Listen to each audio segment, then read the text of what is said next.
You're live. Thank you, Sutton. Good evening. I have quite a crowd here tonight, so I appreciate that. Would you please join me with the invocation, which will be followed by the Pledge of Allegiance? If you would, bow your heads. Heavenly Father, we thank you for this day and all the blessings you have given us. We thank you for providing us the opportunity to serve the citizens of Elkins. We ask that you guide us in our decision-making as we strive to help our community grow. We also ask that you watch over and guide our country's leaders. In Jesus' name I pray, amen. Amen.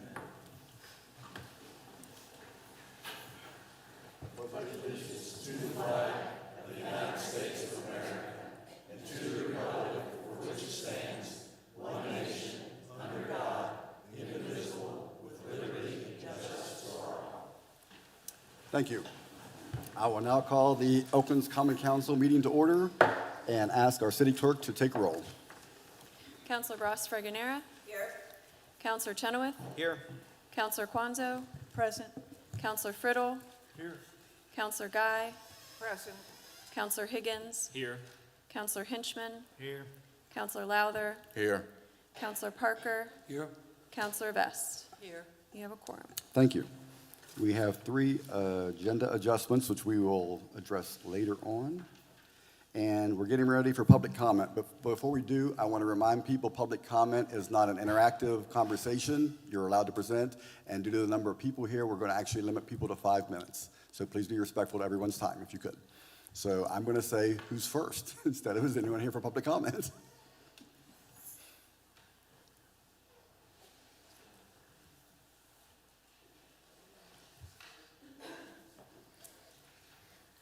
I'm sorry, Madeline, before you get started, can I just add on to that when you come up for public comment, if you could please provide me with your name and your address for the record.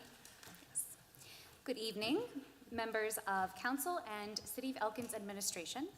My name is Madeline Higgins. I live at 639 Capitol Street. I'm the director of Elkins Main Street. I'm speaking on agenda item I, consideration of proposal of fiscal year 2023 budget. We recognize the difficulty in preparing a budget and the importance of financing the many departments and programs of the city. The current proposed budget reduces financial investment in several outside organizations for the city of Elkins. These cuts would be detrimental to Elkins Main Street. We serve as ambassadors of the city and proudly take the role as a member of the sales team to increase revenue for the city. I'm asking that our partnership is supported tonight and you reconsider the proposed budget. Elkins Main Street is an allied partner of the city to improve the economic health of our downtown. Our Elkins Market Study, historic building reports, streetscape projects, and more are valuable resources that align with the City of Elkins strategic plan. We sit at the table with representatives of the city weekly on commissions, boards, and committees such as Design, Economic Vitality Collaborative, Hubcap, Landmarks Commission, RCDI Grant, and more. Working together is essential in sustaining and growing our community. Elkins Main Street, the Elkins Randolph County Chamber, and the Randolph County Development Authority are strong partners in recruiting and supporting business in Elkins. In preparation for our inaugural Elkins Entrepreneur Expo, our organizations have met with more than a dozen individuals interested in starting a business and are working with more than 20 current businesses that will be presenting or facilitating a topic at our expo. This is the time for Elkins to invest in our future. Our efforts support the community, build a vibrant downtown, and sustain business within city limits that directly benefits revenue for the city of Elkins. We see downtown Elkins as has a positive momentum. Now is the time to invest and continue to support the organizations that support Elkins and the business community. We continue to be an ambassador, sales representative, and advocate for the city of Elkins. Thank you. Thank you.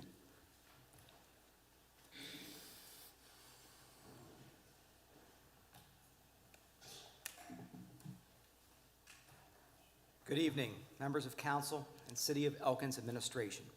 I'm Scott Goddard. I live at 220 Buffalo Street. This evening, as a concerned citizen, I'm speaking on agenda item I, consideration of proposal 2023 budget. I serve as the board president of Elkins Main Street. There are a number of board members here this evening. I'm going to ask them to please stand. I'm also the board vice president of the Arts Center. In August of 1992, I moved to Elkins as a Davis and Elkins College student. It's hard to believe that August of this year will mark my 30th year as a member of the Elkins community. I was hired on at Davis and Elkins College the day after my graduation in May of 1996 and never left. I love Elkins and everything about it. There is truly positive momentum, as Madeline mentioned.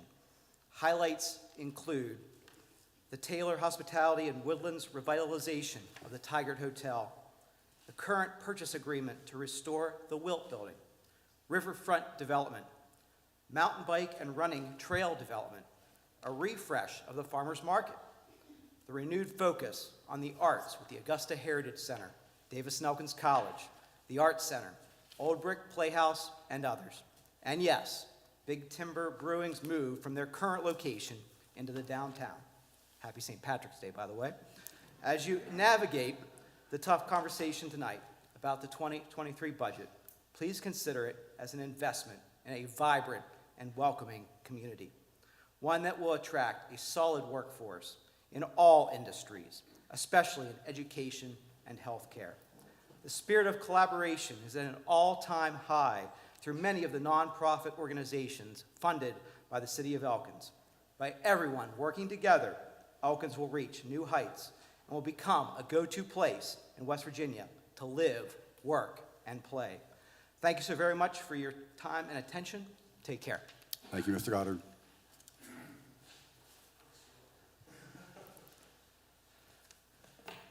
Jared Howell, 4458 Chenoweth Creek Road, Elkins, West Virginia. Good evening. My name is Jared Howell. While I'm not a resident of the city of Elkins, I come tonight as the executive director of the Elkins-Randolph County Public Library to address the city mayor and city council members regarding the agenda 11 new business item I, consideration of proposed FY23 budget. Prior to current position as the library director, I was an active member of the library's board of trustees for 7 years and held the position of board chairman. I'm here tonight to first thank you for your continued support for the Elkins-Randolph County Public Library. As a nonprofit staple to our small community, our basic operations depend upon the financial support of our neighbors. Unfortunately, I'm also here tonight to ask you to reconsider that proposed 60% reduction of future funding for your library. As we know, the Elkins-Randolph County Public Library, established in 1969, was recently forced to temporarily close the doors for unforeseen and unfortunate circumstances. Having just bounced back from the pandemic closures, we are earnestly working hard opening a transient location to restore direct services to the community of Elkins. Despite the setback, we have also considered current economical hardships of our neighbors and did not seek additional funding from the city of Elkins, only to discover that our funding was drastically cut moving forward in our own hardships.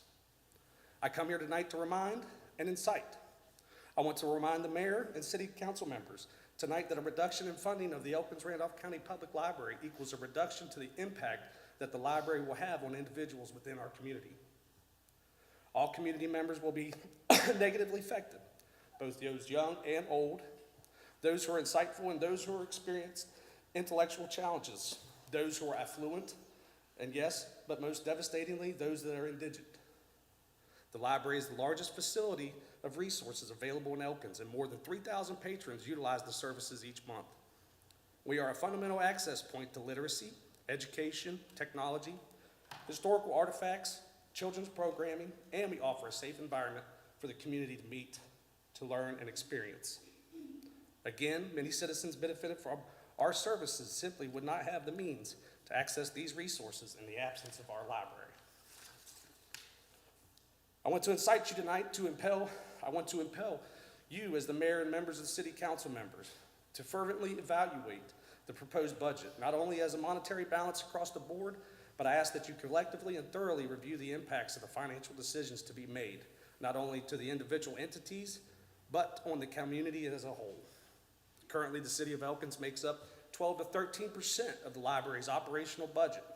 I want to remind you tonight that the reduction in funding of this magnitude will be detrimental to the basic operations of Elkins-Randolph County Public Library and will ultimately result in a functional loss for our patrons.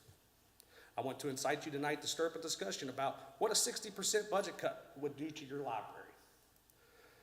Reduction in funding in this amount does not come without consequences. In turn, it would eliminate our ability to maintain and would force us to choose between purchases of over 12,000 new books, 90 launch pads, which are tablets preloaded with educational programs for children of all ages, 270 wonder books, combined visual and audio book that will read aloud to your children at a touch of a button, 5 years of crafting and activities for children's programs, or 10 years of summer reading programs with special guests and presentations, or 5 years of access to digital and audiobooks, or 5 years of free Wi-Fi access to patrons without the luxury of having internet in their homes. How do we choose? You must consider and compare the impact of the proposed budget cuts and their associated consequences for each recipient of the allocated funds. Our budget has no room for cuts. The Elkins-Randolph County Public Library should always be funded as a permanent fundamental fixture of this community. The importance of this service and resource that we offer is invaluable. Our ability to bounce back with a minimal disruption to our patrons depends on each of our funders maintaining current levels of funding going forward, including the City of Elkins. Please do your part by separating the needs from the wants and by recognizing the impact of fully funding the Elkins-Randolph County Public Library is a much bigger benefit than you and I could ever fully comprehend. Our hope is to continue our 53-year growth and ensure that the best is truly yet to come. Thank you for your time. Thank you, Mr. Howe.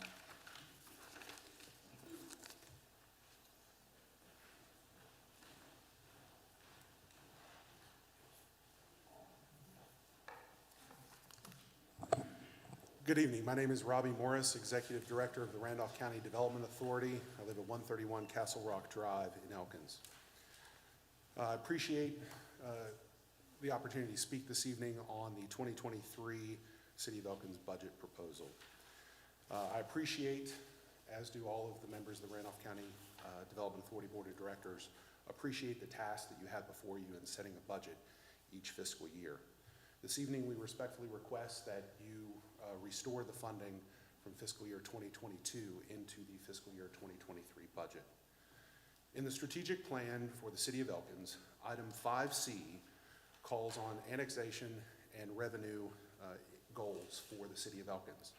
It specifically lists 3 organizations to assist the city with achieving those goals: Elkins Main Street, the Elkins-Randolph County Chamber of Commerce, and the Randolph County Development Authority.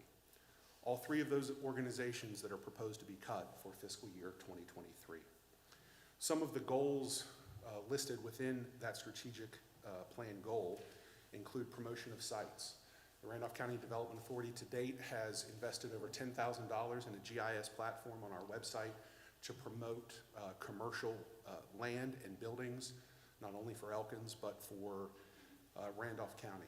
We use that site, as do Elkins Main Street, the Chamber of Commerce.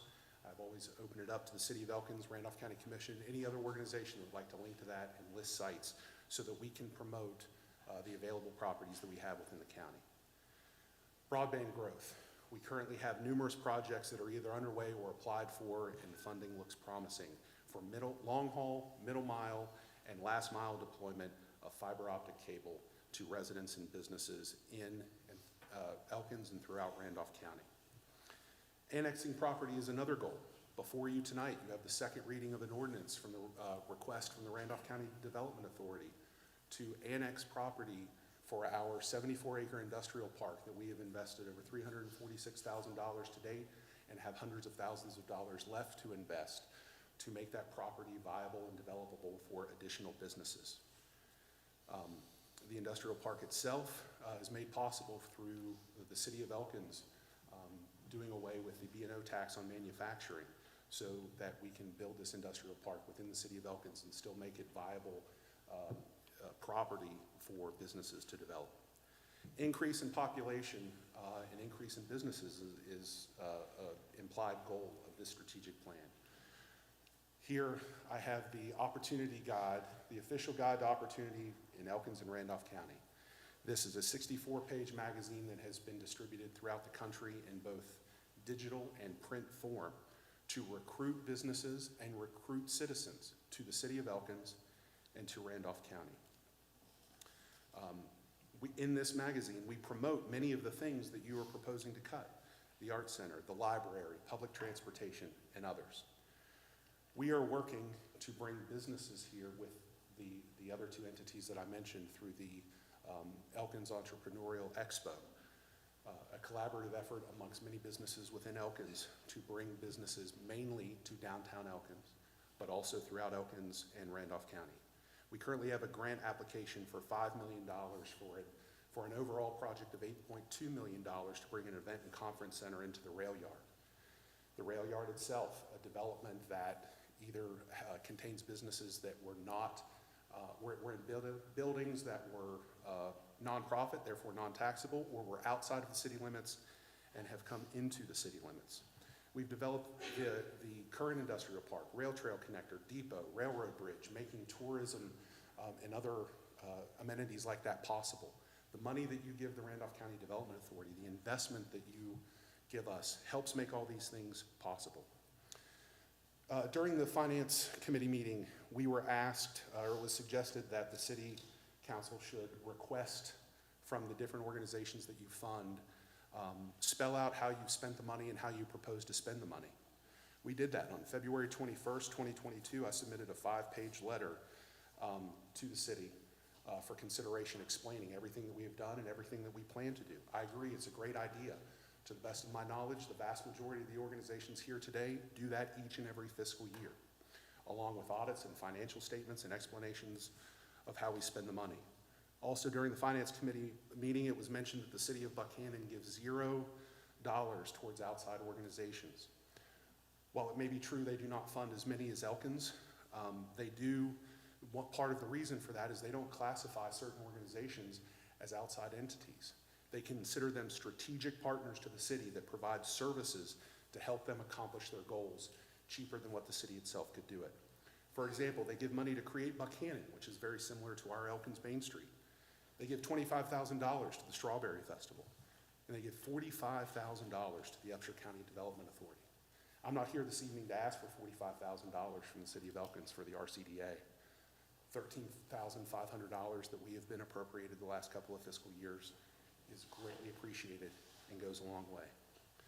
The theme in the finance meeting was we do not have enough revenue, or in a different way to state it, we don't have enough sales to do what we want or what we need.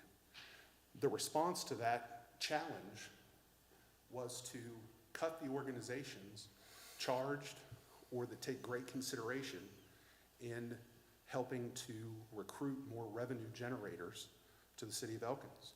The response in this budget was to cut the sales team that is charged with increasing sales for the city of Elkins.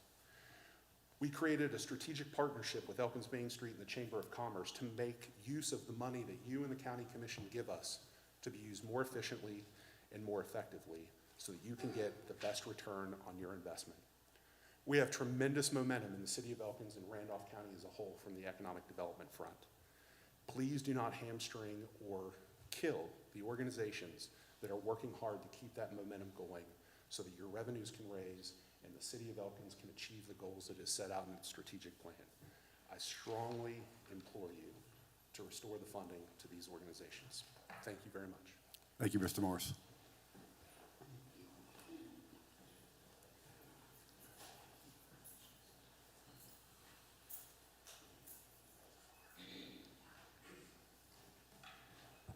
Hello, my name is Heather Biola, and I live at 12 Prospect Street. I'm here for the Kump Education Center, and I just want to tell you that I know almost everybody in this room, and I know that all of them are dedicated to the things that they are doing for the town. I also know that without the volunteers that we have in Elkins, we wouldn't be the town that we are. You can't replace what you get for free from the people in this room. Many of them have graduate degrees, and all of them work hard for the city. And I care about the city because it's my hometown, and my family's been here long before I was here. So it's an important place to me. But the Kump Center is unique because it's not an outside agency. It's owned by the city. And I've worked for 14 years as a volunteer with no pay. And I think that the city should help us with the expenses that we have regularly. We've raised over $50,000 every year, and we have renovated the building a long way from where it was. It's not perfect yet. There are things that need to be done, but we have plans to continue to do that. We have only charged the city what we needed for utilities, and I think that's a fair charge, because a lot of our utilities go back to the city. We have water, sewer, fire, and other fees that go back to the city. So I feel that the Kump House is different from the other agencies in this room, but I do want to tell you that I know every one of the people in this room has a sincere interest in what's best for the future of this town. And I think it's a fabulous place to be, and it's making wonderful improvements. I've watched the new police force. I see the new fire chief. And I know that several of you are new to your jobs. But I've been here in this room off and on for about 25 years, working on mainly historic preservation, but also trees. And I think that when you support the volunteers of this town and the agencies that support this town, you do what is your most important duty, and that's to really maximize the people. It's not just the new cars that look nice or even the renovation of our historic buildings, but it's the people that make Elkins what it is. Thank you, Ms. Farlow.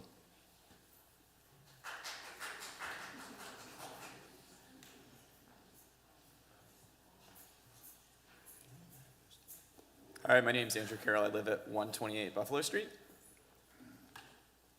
I'm here to speak today on two different but interrelated issues. First, I'm here to show my support for Ordinance 297, the annexation of the old Oddfellows property. I think this action demonstrates the real power of community partnerships and demonstrates to the county really, that there's real value in being a part of the city, that being a part of the city adds value to business, and everyone benefits. The city benefits from that property, and those business owners benefit from being part of the city. And I think this is indicative of how future growth in the city is going to happen, particularly because the legislature has really tied the council's hands on the process of annexation, because I think in the future, annexation will only occur when the city, when businesses, and when landowners work together. And I think the relationship right now between the council and the development authority is indicative of how those relationships ought to operate and how they can really benefit everyone. Good relationships have monumental impact, both economically and within the fabric of community. That leads me to my second point. I'm afraid that the actions of the Finance Committee to slash budgets to community organizations will have negative impacts both economically and within the fabric of the community. I understand creating a budget is about balancing competing interests. We all want good wages for city employees, essential services, and solid infrastructure. We all also want to support our community partners that add value and serve the citizens of Elkins. It's not a problem of intentions. We all want good and we all have the best at heart. I think this, however, is a problem of decision making. So as this council goes forward to make some decisions about the budget, I think you guys should consider the needs of the organizations, the value they add to the city, and make reasonable cuts that those organizations that can withstand. The Roman Emperor Justinian defines justice as giving each their due. When cutting funding, which obviously we have to make tough decisions, we ought to act reasonably to ensure that justice is served and that organizations can continue those brilliant community partnerships that create good change and continue to add value to the citizens. Thank you. Thank you, Mr. Carroll.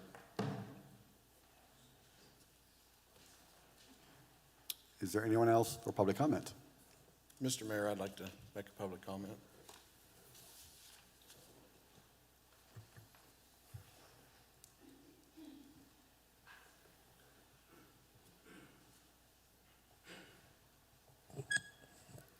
Good evening. I'm Chris Lowther, 135 Hebner Avenue. And like everybody else, I want to make a few comments about the budget this evening.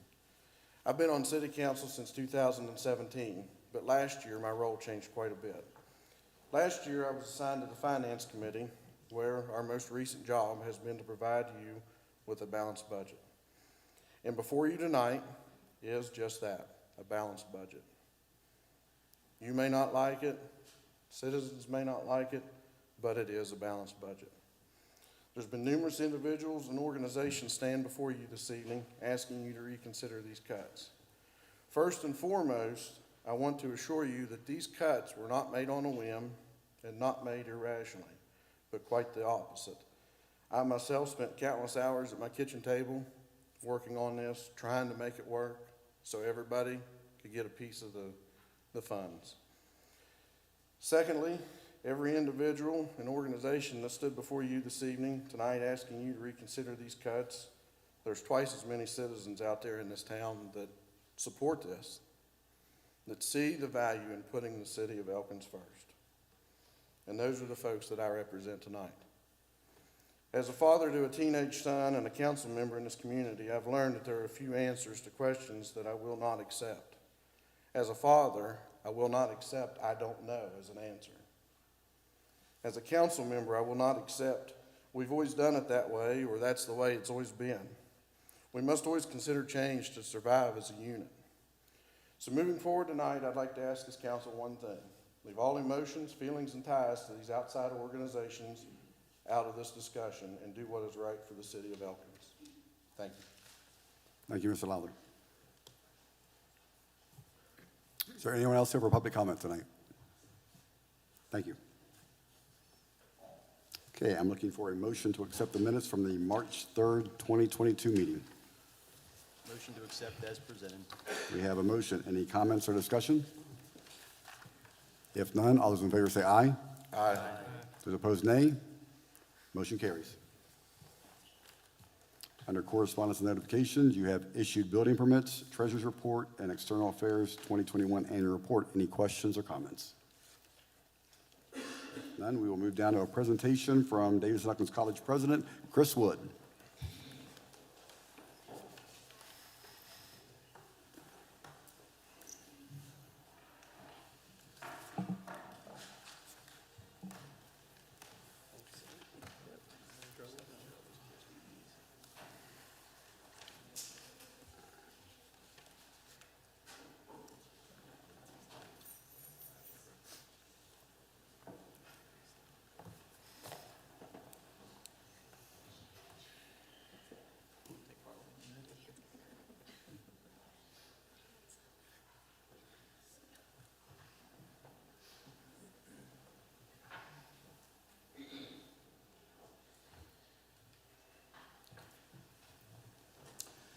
Good evening.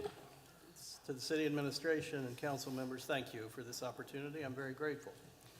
For 118 years, Elkins and Davis and Elkins College have been inextricably linked. D&E not only stands for Davis and Elkins, it stands for distinction and excellence. I tonight would like to give you a snapshot of Davis and Elkins College in 2022. And I want to begin by sharing with you some of the enrollment demographics of the institution. Ran into somebody in Elkins not too long ago, and we were talking about the college, and he said, "Are there still so many affluent out-of-state students at D&E from back in the day?" Here are the real statistics for Davis and Elkins. We have 50% of our students that come from the state of West Virginia. We have 16% of our students that come from Randolph County. We are the local college. We also have 48% of our students that are Pell eligible, Pell being the federal grant that is available for lower income students. We have 37% of our students that come from 35 states across the United States, and 13% of our students that come from 32 countries across the world. We have 6 continents represented. I keep telling our enrollment folks, if we can get a penguin, we got them all covered. 35 states and 32 countries across the world are sending young men and young women to Elkins, West Virginia, because of Davis and Elkins College. The academics at D&E are consistently rated high among all of the rankings, particularly the one that most of us know, U.S. News and World Report. We continue to climb in those rankings. We were reaccredited by our regional accrediting body in 2021 and are accredited now for the next 10 years. We have 32 majors at the college and 42 minors. And we'll be adding this coming fall a new major in natural resource management and forestry tech that's working directly with the Mon National Forest right here in our own backyard.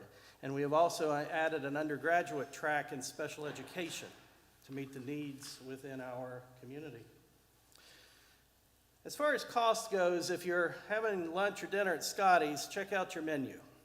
Your menu will tell you as you look down, Davis and Elkins College, you can afford to be a senator, and you can. The reason is because last year alone, the college provided $5.4 million to West Virginia students to come to college, including our Highland Scholarship that offers between $15,000 and $20,000 a year for West Virginia students. We provided $15 million in scholarship aid to our student body overall.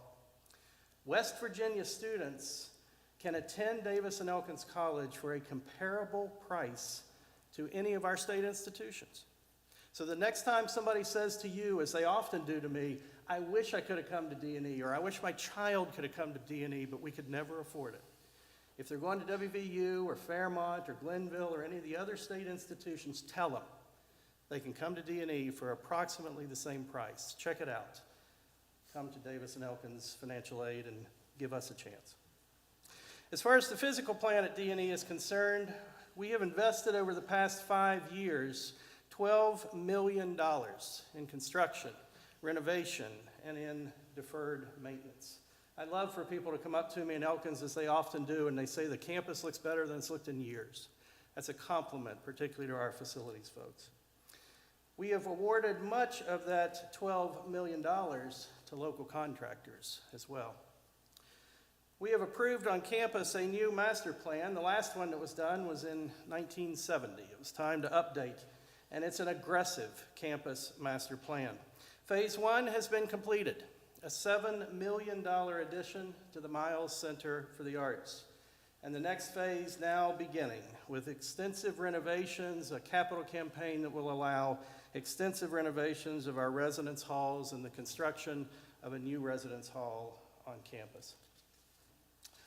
The financial position of D&E is unlike many of the other private institutions around us and in our state. Many are struggling.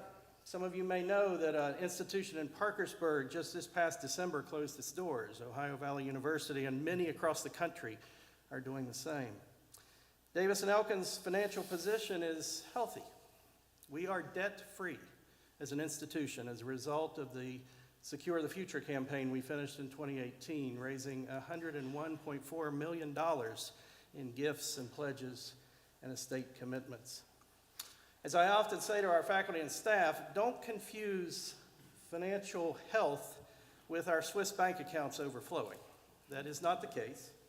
Our budgets are tight, and we have learned that we live within our means, something all of us on our home budgets probably need to learn. We spend what we have. We don't spend any more. These are unprecedented times for higher education, and particularly unprecedented for private higher education.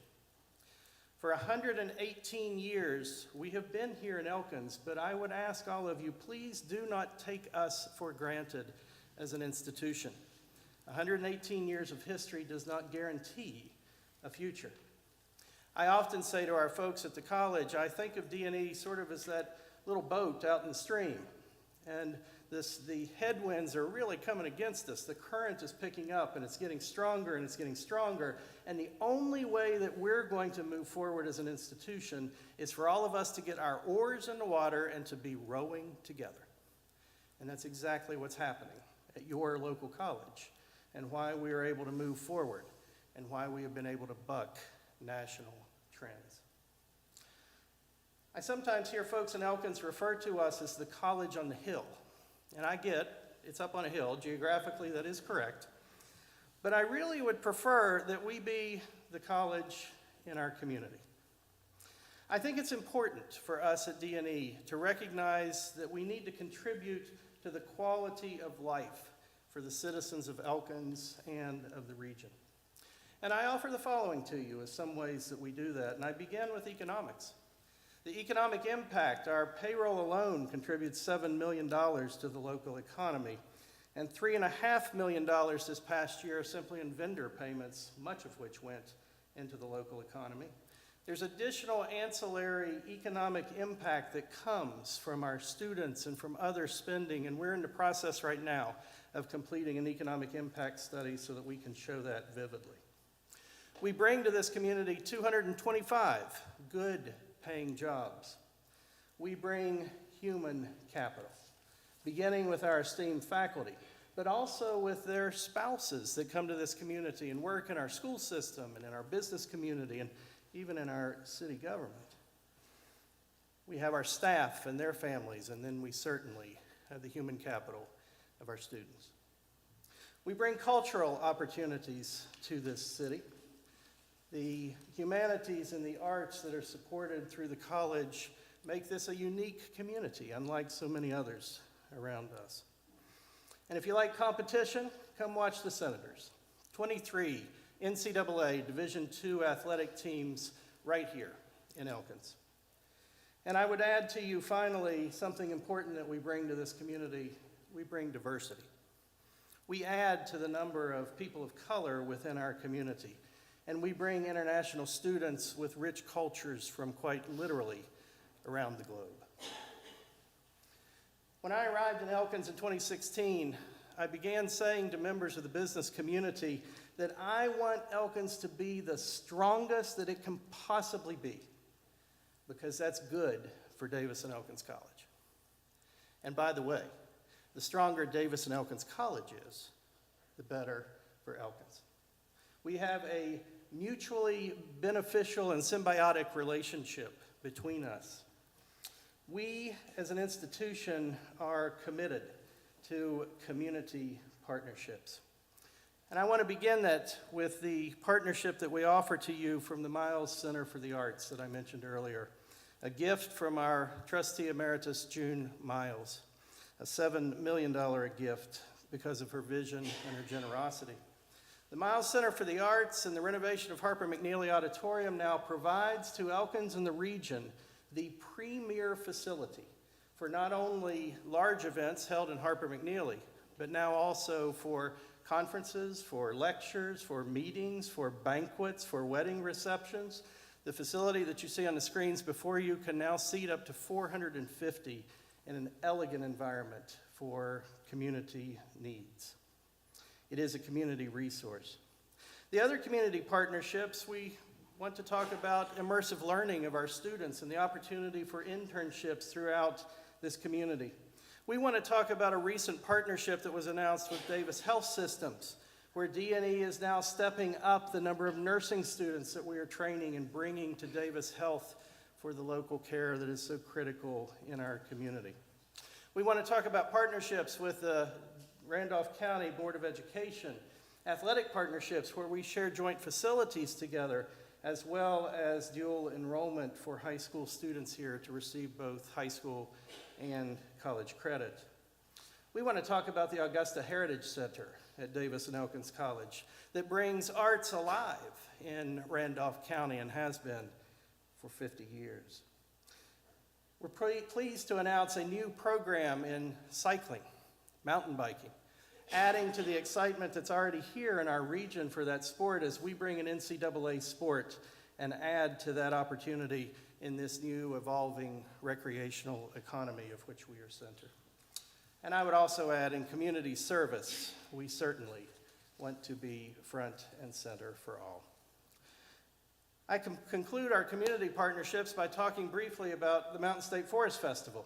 We're very pleased to be the primary host for the Forest Festival. We closed out our campus each year and look forward to hosting so many thousands that come to Elkins.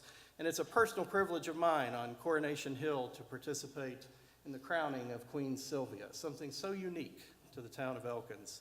And I was very honored a couple of years ago when we last had the Forest Festival to actually get the chance to crown that queen. When I stand on that amphitheater stage, though, at Davis and Elkins, I confess to you I'm a bit embarrassed with the crumbling concrete and the look that just simply is not appropriate for a city such as this. We are preparing to move forward with a new amphitheater at D&E, the renderings that you see before you. And I'm very pleased that we have had a corporate partner to come forward, along with some other community partners, and more than 3/4 of those expenses now are covered.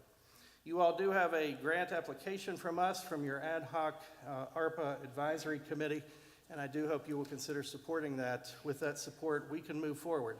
And as the Forest Festival returns to Elkins in the fall, this amphitheater can be ready to host that and for us to crown Queen Sylvia in that new facility. For 118 years, Elkins and Davis and Elkins, we have been inextricably linked. And God willing, we will continue to do so for generations to come. I thank you for the opportunity, and if time permits, would be more than happy to take questions. Any questions? I want to thank you for the presentation. Like I said, you and I have had several discussions about strengthening the relationship we have, and I like the momentum and the direction we're going with it. I thank you for what you do for our community. So keep pushing forward. Thank you so very much. Thank you all. Thanks, Chris. Thank you, Chris. Thank you. Okay, we're down to committee reports, and we'll start with Council. Oh, I'm sorry, go ahead, I'm sorry. My fault. Okay, and we'll start with Councilor Chenoweth. Thank you, Mayor. With respect to the Personnel Committee, we met earlier this week. We discussed holiday pay and made some recommendations to the Personnel Manual with respect to how holiday pay is paid within the Fire Department and Police Department, really to come in compliance with state code, which we are now in compliance with. We made recommendations with respect to longevity pay, formerly known as Christmas bonus to city employees, and have a policy that's compliant with state law with respect to that now. Listened to and accepted proposed changes to the compensation of city employees based on the compensation plan done by the city's outside human resources company. And we also reappointed the city attorney. That's all. That's it, Mayor. Thank you. Thank you. Councilor Guy. No report. Thank you. Councilor Hinchman. Yes, finance met, and we took up paving. We're going to take $200 and some thousand out of the contingency fund, or the stabilization fund, so that we can do some more paving. We're way behind on our paving.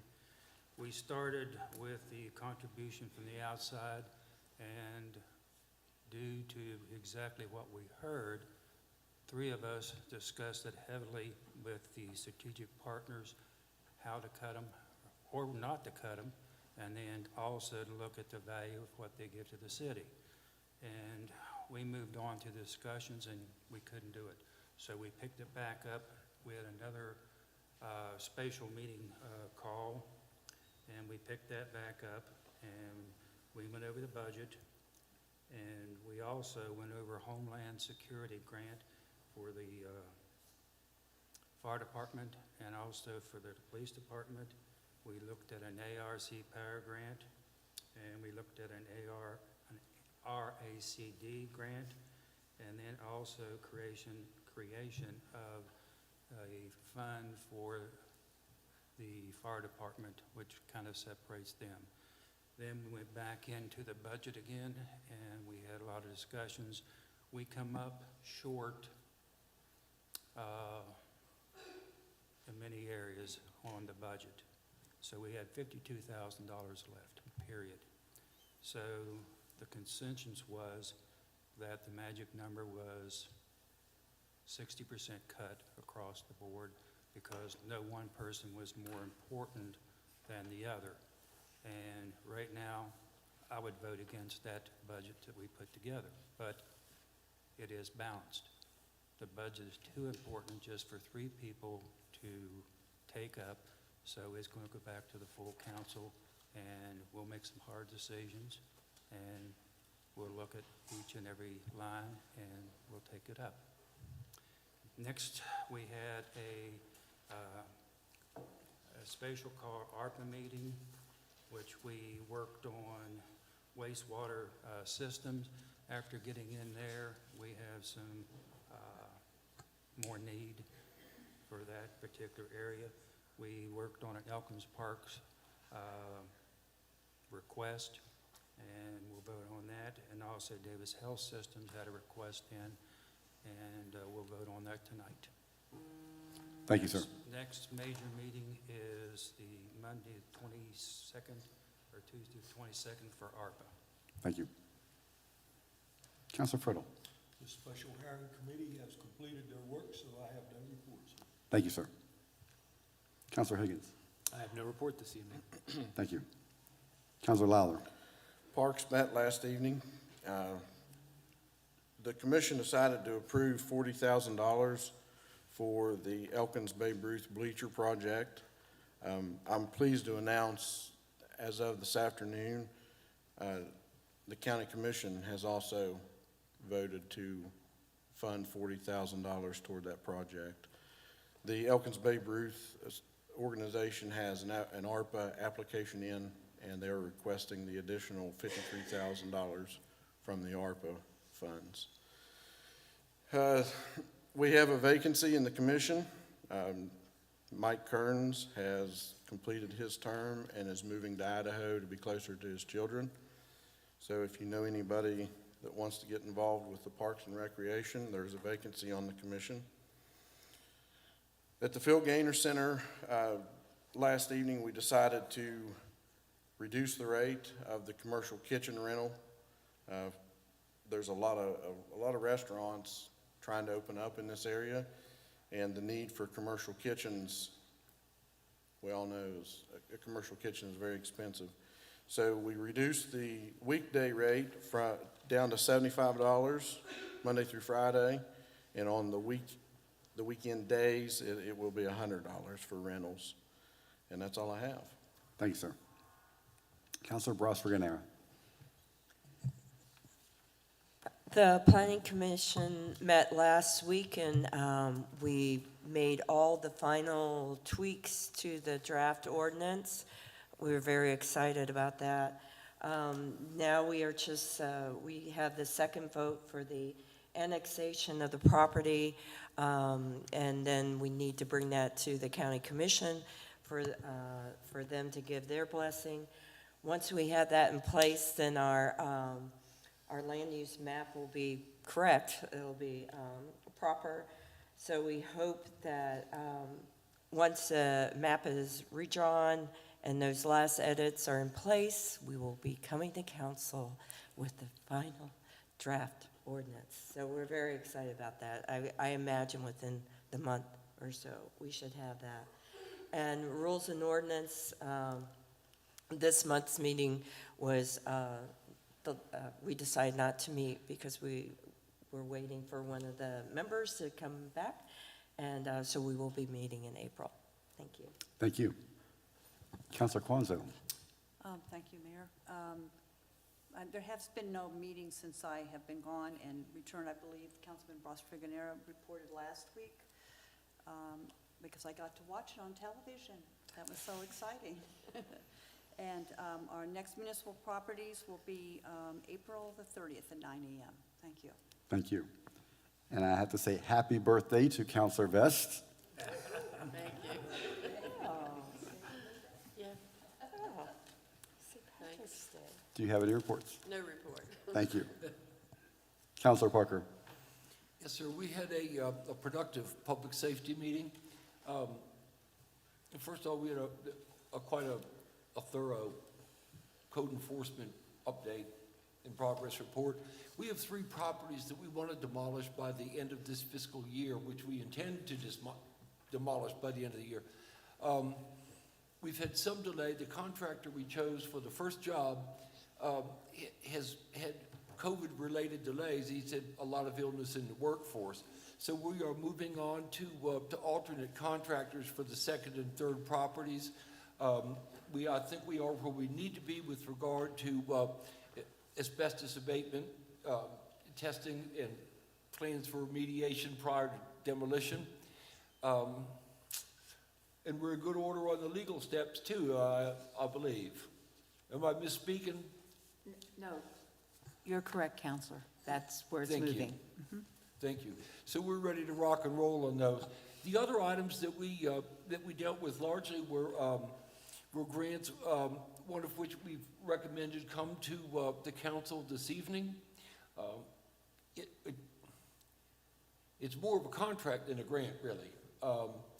And we believe it will provide a service to the city that is quite beneficial. Another was a grant that would strengthen, I think, considerably our code enforcement office, and we are recommending that move forward as well. And so that's about where we are for this evening. Thank you, sir. Okay, down to our staff reports. We have our Chief Wastewater Operator, Whitney Himes.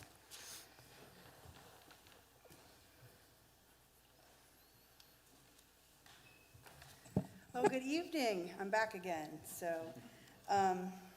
been pretty quiet at the plant. Well, we've been busy but quiet. The pretty weather has really gave us an opportunity to get out and fix a lot of repairs that we've been doing, putting back on the back burner for weather being prohibited or permitted. So the collection guys are out there putting new lines in, installing taps, getting some repairs done. We're at the plant are doing some repairs on some equipment. So I am very appreciative of the crew I have. They're working hard right now, and I can't sing their praises enough. Yet they're good guys. So some of the projects that we're planning on doing is the long-term control plan, and our projects are over in September. This long-term control plan is a live revolving document, so we have to have another project thinking about another project when these projects end. So we're meeting with the engineers, trying to figure out some potential projects that we need to start doing and getting our foot in the door to start on. Our permit is 100% reviewed by the state, so we should be receiving a draft pretty soon with that. That will tell us what our plant needs to be doing within the next 5 years with the rules and regulations. Hopefully they'll slack down on us a little bit, but I doubt that's going to happen. We've been working with the street department with their paving plan. They gave us some concerns with some sewer leaks that might be repaired, so we've been working with them. The street department's a great crew. They're great to work with, and they're doing a great job too. So it's great to work with these departments, and we're all together and working together, and I appreciate the help with them. And but other than that, we're just out working and trying to get things repaired. But if there's any concerns that you need, please get a hold of me and we'll work them out. I love the collaboration. Thank you. Yes, I'm very appreciative of all the guys. I mean, they're great workers, so appreciate them. Any questions? Thanks, Whit. Thank you. Chief Bennett.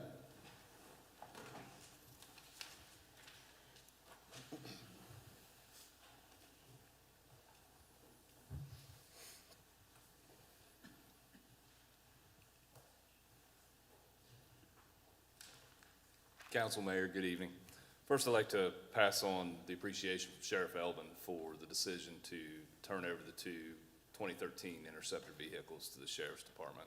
They're in a tough spot, and we were able to help them out, and that really makes a big difference for everybody. I'd like to give you an update on the body-worn camera program.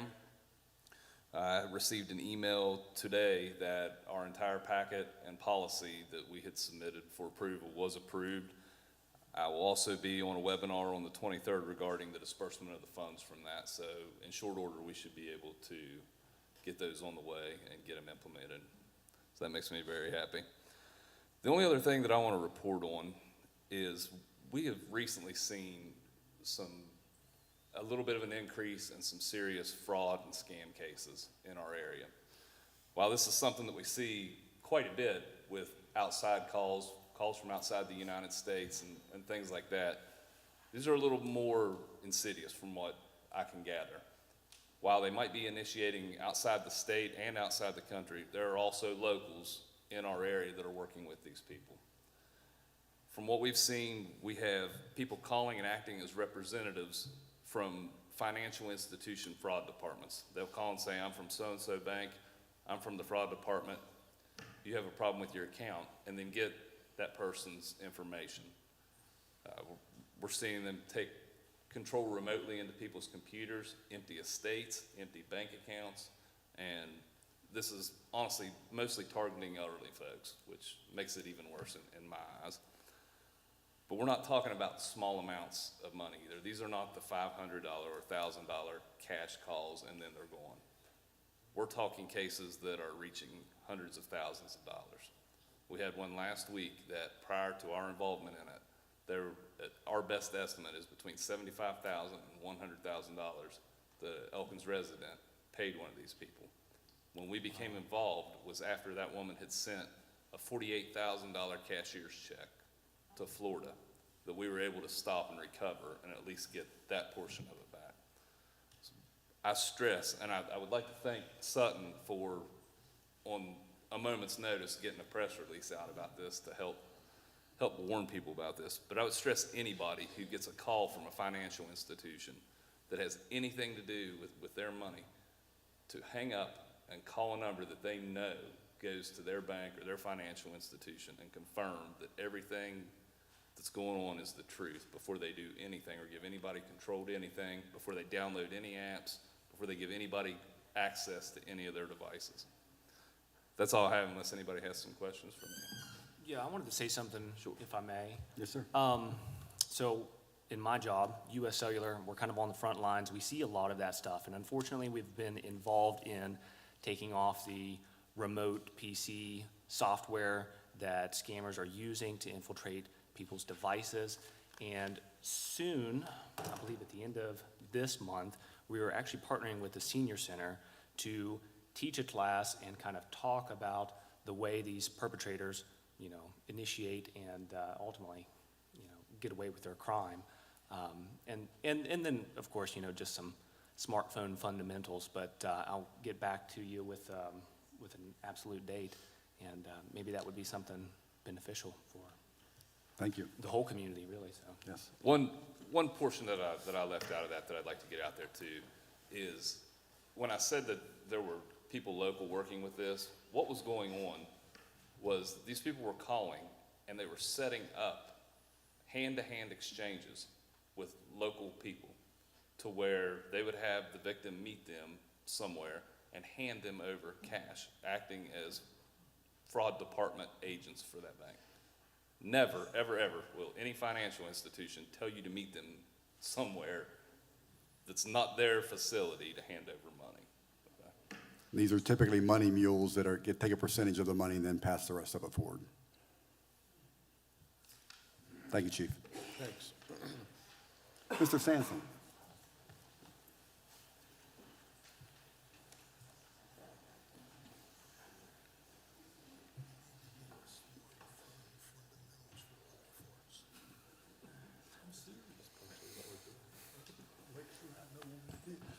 Good evening, Mr. Mayor, City Council, and admin staff. I'll keep this as brief as possible. So as all of you know, our sanitation supervisor is retiring as of tomorrow afternoon. Coming into this position, we wanted to recreate the job description and also post his position. It was not posted yet, nor the job description updated. So we're working on that actively now. So we'll have that posted by next week. I got to sit down with the current supervisor today and to get updates on current projects that's happening in sanitation, any things that's occurring, and anything that I could help with moving forward after his departure. So it was a productive morning with him. He got to update me on things that was happening, show me things that needed worked on, and so on and so forth. So I was more than happy to do that. The next item, we have spring cleanup coming up. The dates are set and posted. Thanks to Sutton for that. First ward's going to be on April 4th and 5th. Second ward will be on April 6th and 7th. Third ward will be April 8th and 11th. Fourth ward will be April 12th and 13th. Fifth ward will be April 14th and 15th. Something that kind of got broke down over the past year is our weekly supervisors meeting within the operations department. I'm re-implementing that starting next Tuesday. I'm going to meet with all the guys and, the personnel among operations. We're going to get back together on projects, work as a cohesive team on that. They're all really excited to get back on that and gain some traction. Thank you, Whitney, for the kind words from Streets. Those guys really work hard, especially this time of the year. As of all the staff this time of the year, it's just, all the winter upkeep is finally catching back up with us now. So, among the operations department, there was projects that just kept stacking up. So, Melody, Shanna, and I have sat down a couple different times, and we're going to continue weekly meetings on divvying up these projects. We're going to talk about the status updates of every project, any barriers we're hitting, and then any help that we can provide each other. It goes back to teamwork. I think as long as we tackle that as a team and include all departments, I feel like it could be successful. So we made a decision on the auto auction. Auctioneer would be J.J. Kane. I think we've went with this auctioneer in the past. That company seemed to be the best route to go, best rates, and also the best, I guess, bang for our buck. And then it flowed more smoothly as far as getting these vehicles sold. We're finalizing the auction or the auto list now, and we'll start that process. We'll actually start that process with them tomorrow or next Monday. So,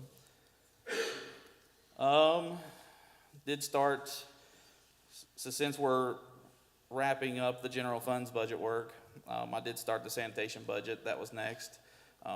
That's a whole new tackle by itself, but it's okay. I wanted to catch the current supervisor before he exited to gain his input, and then moving forward, I can carry that over. So that was helpful.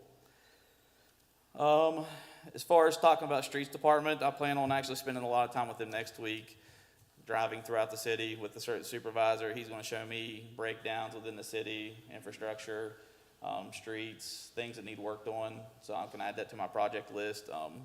I'm grateful that they're willing to do that. The team that I walked into in this position is nothing short of amazing. These people work with me, and they're very open arms, so I really appreciate that. Any questions? I appreciate you learning it from a ground level too, Josh, so Thanks, guys. I appreciate it. Thank you. Ms. Judy.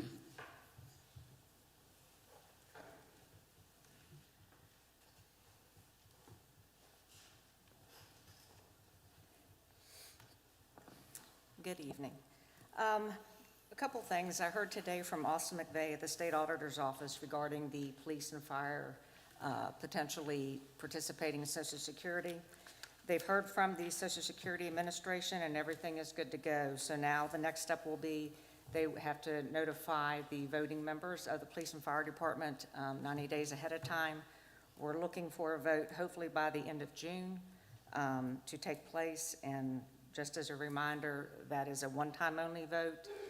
If the majority votes to participate, they will. If they don't, they won't, and they can never go back to that.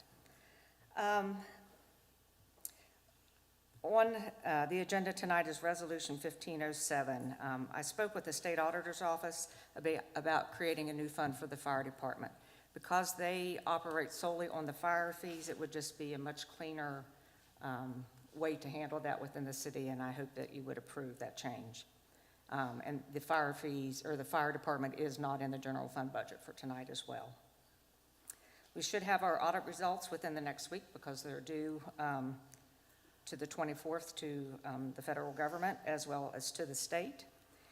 And you will have two budgets tonight. You'll be considering the general fund budget, and you'll be considering the coal severance budget. And we'll discuss that more as we get into that conversation. And then finally, city departments are seeing an increase in materials, fuel surcharges. Today, my accounts payable person received a letter from one of our vendors. This week, they're implementing a 17% fuel surcharge. So we are seeing, I think the city made it through COVID years just fine, but we're now starting to see the effects hit the city, not just with material shortages, but the cost of materials and As the mayor knows, sitting on the water and the sanitary board, cost of pipe fittings, those types of things are going through the roof. So it hasn't been an easy budget season by any means, but that's all I have right now unless anybody has any questions for me. If I may. Yes, sir. How much money do we have in the Financial Stabilization Fund right now? It's just under 1.4 million. And that does not include the $289,000 carryover we've got this year, or does it? No, that carryover won't be finalized until in July. But That's correct. once it is, that would be included, right? Right now, that carryover is already part of the budget. I understand Okay. that, but at the end of the year, if we have a carryover of that amount, excess, that goes into financial stabilization? No, sir. No, sir. That 289,000 that you're talking about, well, it's really 323,000. We're budgeting, estimating a carryover. That's not going to the financial stabilization account. What happens, help me understand what happens to that. It's part of our budget. It's part of the overall city budget. If not, then we would have to reduce the budget more now by 320,000. Okay, thank you. You're welcome. And historically, we have had carryovers. Okay, anywhere from 150,000 to 648,000.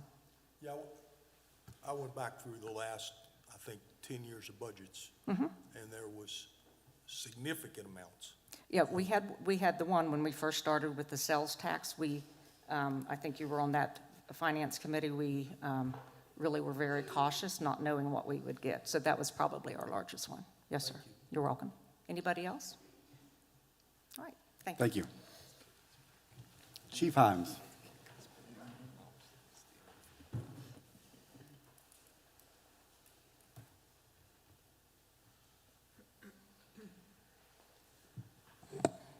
Mayor, council, good evening. So to report on things down at the fire department, we, 112 calls for the year to date. Kind of want to see where we stood in the big picture of things instead of month to month.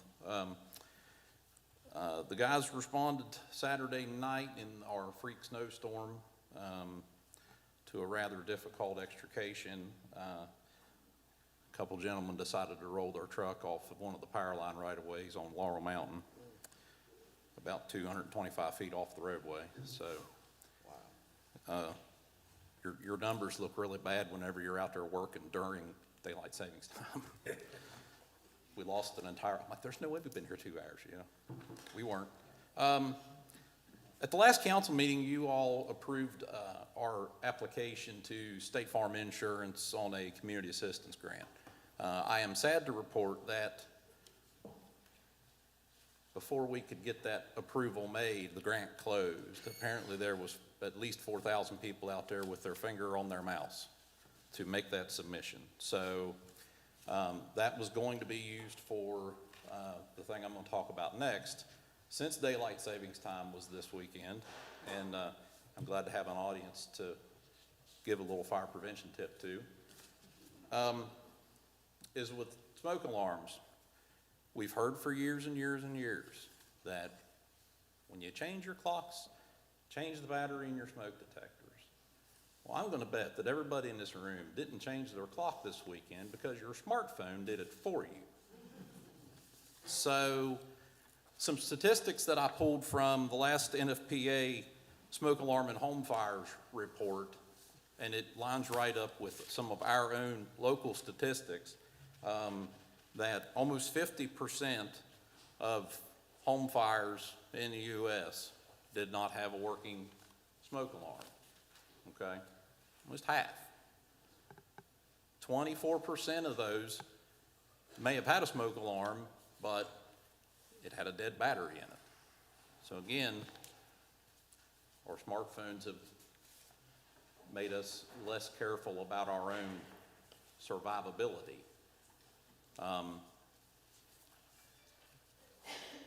You know, the death rates per 100 is twice as high in homes without smoke alarms than ones that have them.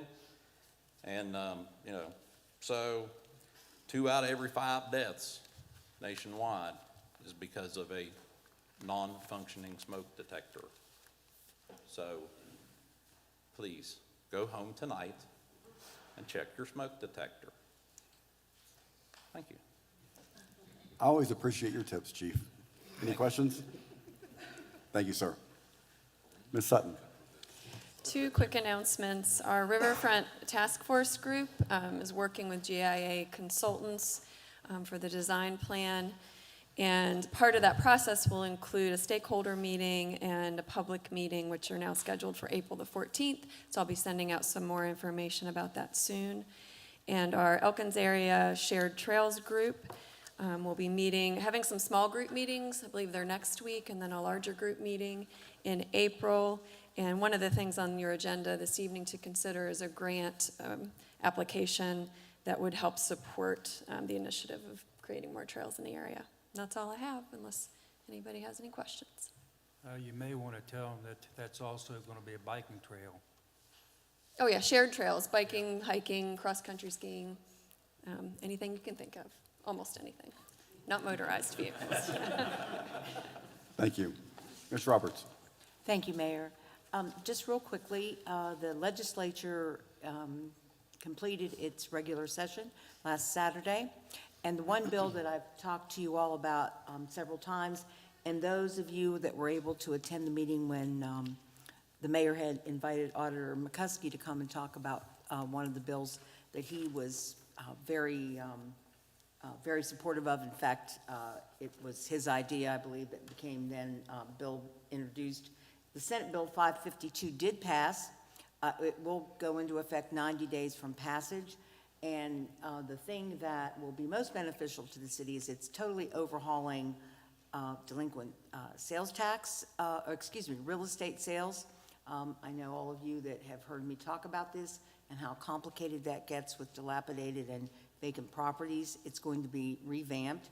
And there is a special fund that's being set up in the Treasurer's Department that, once it's funded, will be working with communities through their land reuse, their land banks and other opportunities to help fund the demolition of these properties. That will be down the road somewhere, but it is in the works, so just wanted to let you know that. Do you want to talk about the MOU? Oh, that's on the agenda this evening, certainly. There is an item on your agenda for consideration with a company called GovTech. This is going to be software that the police department will be able to use to, I believe, the way Chief Bennett described it, help them keep track of evidence and things that get submitted as part of a crime investigation. This will be the first law enforcement agency within the state that will be using this.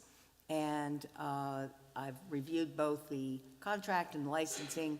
There is no charge from this company for the city to have this available.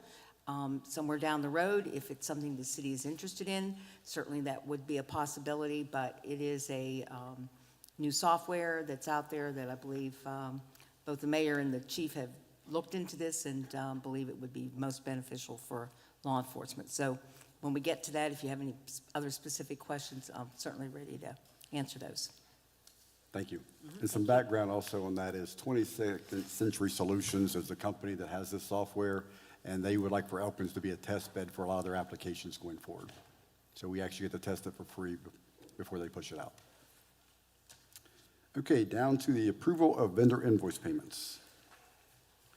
Looking for a motion to accept or pay the bills. I move that we pay the AP. Okay, we have a motion. Any comments or discussion? If none, all those in favor say aye. Aye. Those opposed, nay. Motion carries.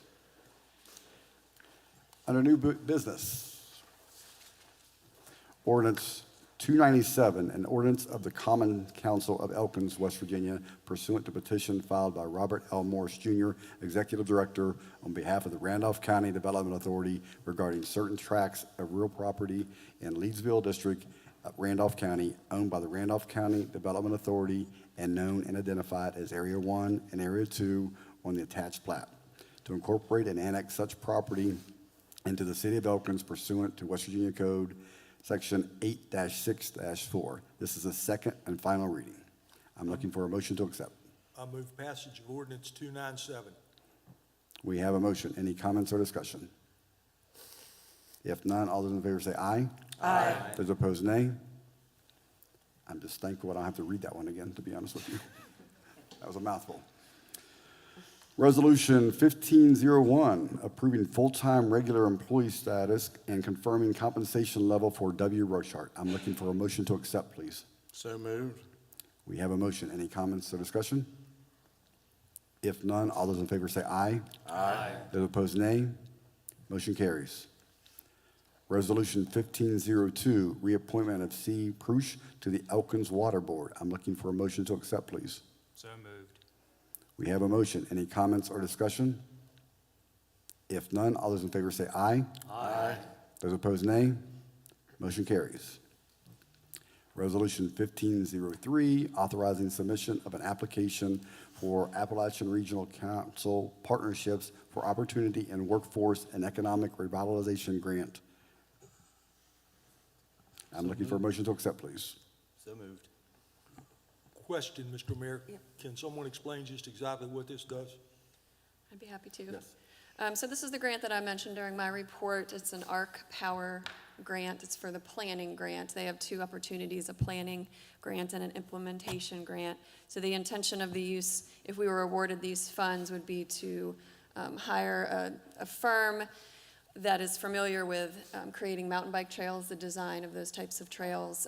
We've located about 3 to 5 different areas within Elkins and the surrounding area that might be suitable for trails, and that's what these small group meetings will be focused on over the next week or so, and our large group meeting again in April.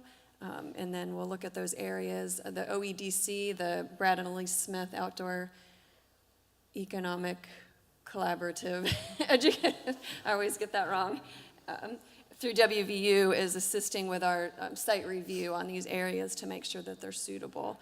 So the money would be spent to create a master plan. Is there a match? There is a match. We're requesting $50,000. The match would be for $21,000. It's a 70-30, a little over $21,000. But the intention for the match is to use the resources that are being provided both by the OEDC, by Mon Forest Towns, and a very long list of other partners that we have. So we can use in kind? Yes, yes, in kind. Any other comments or questions? If none, all those in favor say aye. Aye. Those opposed, nay. Motion carries. Resolution 1504, authorizing submission of proposal for Homeland Security Grant. I'm looking for a motion to accept, please. So moved. We have a motion. Any comments or discussion? I think we need an explanation on this grant as well. I'll start that. Recently, the U.S. Department of Homeland Security released its guidance for the 2022 Homeland Security Grant. Each year, they provide the state of West Virginia with a certain amount of money to be dispersed to agencies. And each year, there's national priorities that are set, and then the state also sets priority areas to focus on for this grant. This year, the state has 7 priority areas, and out of those 7, some of those are things that we're really trying to do here. Those 7 items are law enforcement specialized teams, forensic analysis, state interoperable radio network access and equipment, pointer dispensing distribution management resources, stop the bleed resources, regional response team training and equipment, and communication, public notification, and warning. This is actually more than one grant proposal. The way this is going to work is we have to have proposals submitted by April the 15th on any project that we want to submit. The state will then review those and select the ones that move forward to the federal level, which is when the actual grant application process will begin. The first one that we're looking at is a joint grant between the police department and the fire department, and that's going to fall under the state priority of state interoperable radio network, where we can replace and upgrade the radios in both departments to where they will last us for the next several years and be compatible with phase 2 of the Siren network, which is going to be a mandatory thing that's coming down the road. Right now, myself and Chief Himes are working on the quotes and stuff to get that together for the first proposal. The rest of the proposals are going to be under the police department, and most of these are going to fall under the 2 state priorities of law enforcement, specialized teams, and regional response team training and equipment. Elkins Police Department's a participating agency in the newly formed Allegheny Highlands Regional Response Team that provides tactical law enforcement services in high-risk and critical incidents throughout a 4-county area, including Randolph, Barber, Tucker, and Upshur. Hitting 2 of these state priorities, I think we're very likely to get this grant, as there are very few regional tactical teams in the state that are working outside of 1 county. We're hitting 4. We're covering 2,159 square miles of the state and serving over 75,000 residents in that area. I think we're going to be very attractive for this grant package. So in that, we're putting together each of the 7 participating agencies on this team. We're each developing our own grant proposals to put in for this to receive equipment for this specialized team. Elkins Police Department received this grant in 2017 and was able to get our SWAT team's entry vests and helmets that we have now. So I'm very hopeful that this will go through and we can upgrade our stuff that's getting ready to run out of date and do this for free. 2017, there was no match for this grant. As of yet, we haven't got that information because it's still in the proposal phase. But we're looking at doing 4 more proposals for different types of equipment for the police department on top of the radio grant. Was there amount of the grant request? The notice of funding opportunity has not been released by FEMA yet, Mr. Friddle. I sat through a webinar last Friday, and they are anticipating $4.6 million allocated to the state. The process works, we submit our proposals, they choose which are the strongest proposals to include in their grant application to FEMA. So it stops at the state level. Again, deadline April 15th, successful award notification of May, and funding will not be released to us until September if we are successful. So at this point, correct me if I'm wrong, we don't know whether or not there would have to be a match. Is that correct? What the information that we were provided, there is no match? mention of any matching funds required. Thank you. You're welcome. Thank you. Any other comments or questions? If none, all those in favor say aye. Aye. Those opposed, nay. Motion passes. Resolution 1505, authorizing submission of an application for Royal Community Development Initiative grant funds and authorizing execution thereof. I'm looking for a motion to accept, please. Motion to accept Resolution 1505. We have a motion. Any comments or discussion? What is the amount? I can speak to that, if it's okay. So in your packets are included a draft benchmark and timeline, which sort of indicates the intention of the grant. And this is a 50-50 match, the RCDI grant. We're participating in this grant currently, and it was used right now for the creation and the hiring of the GIS technician, and also as part of the administration of the parking lot project.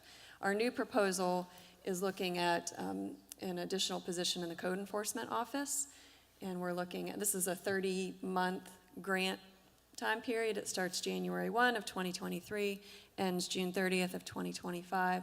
So over that period of time, we're proposing or anticipating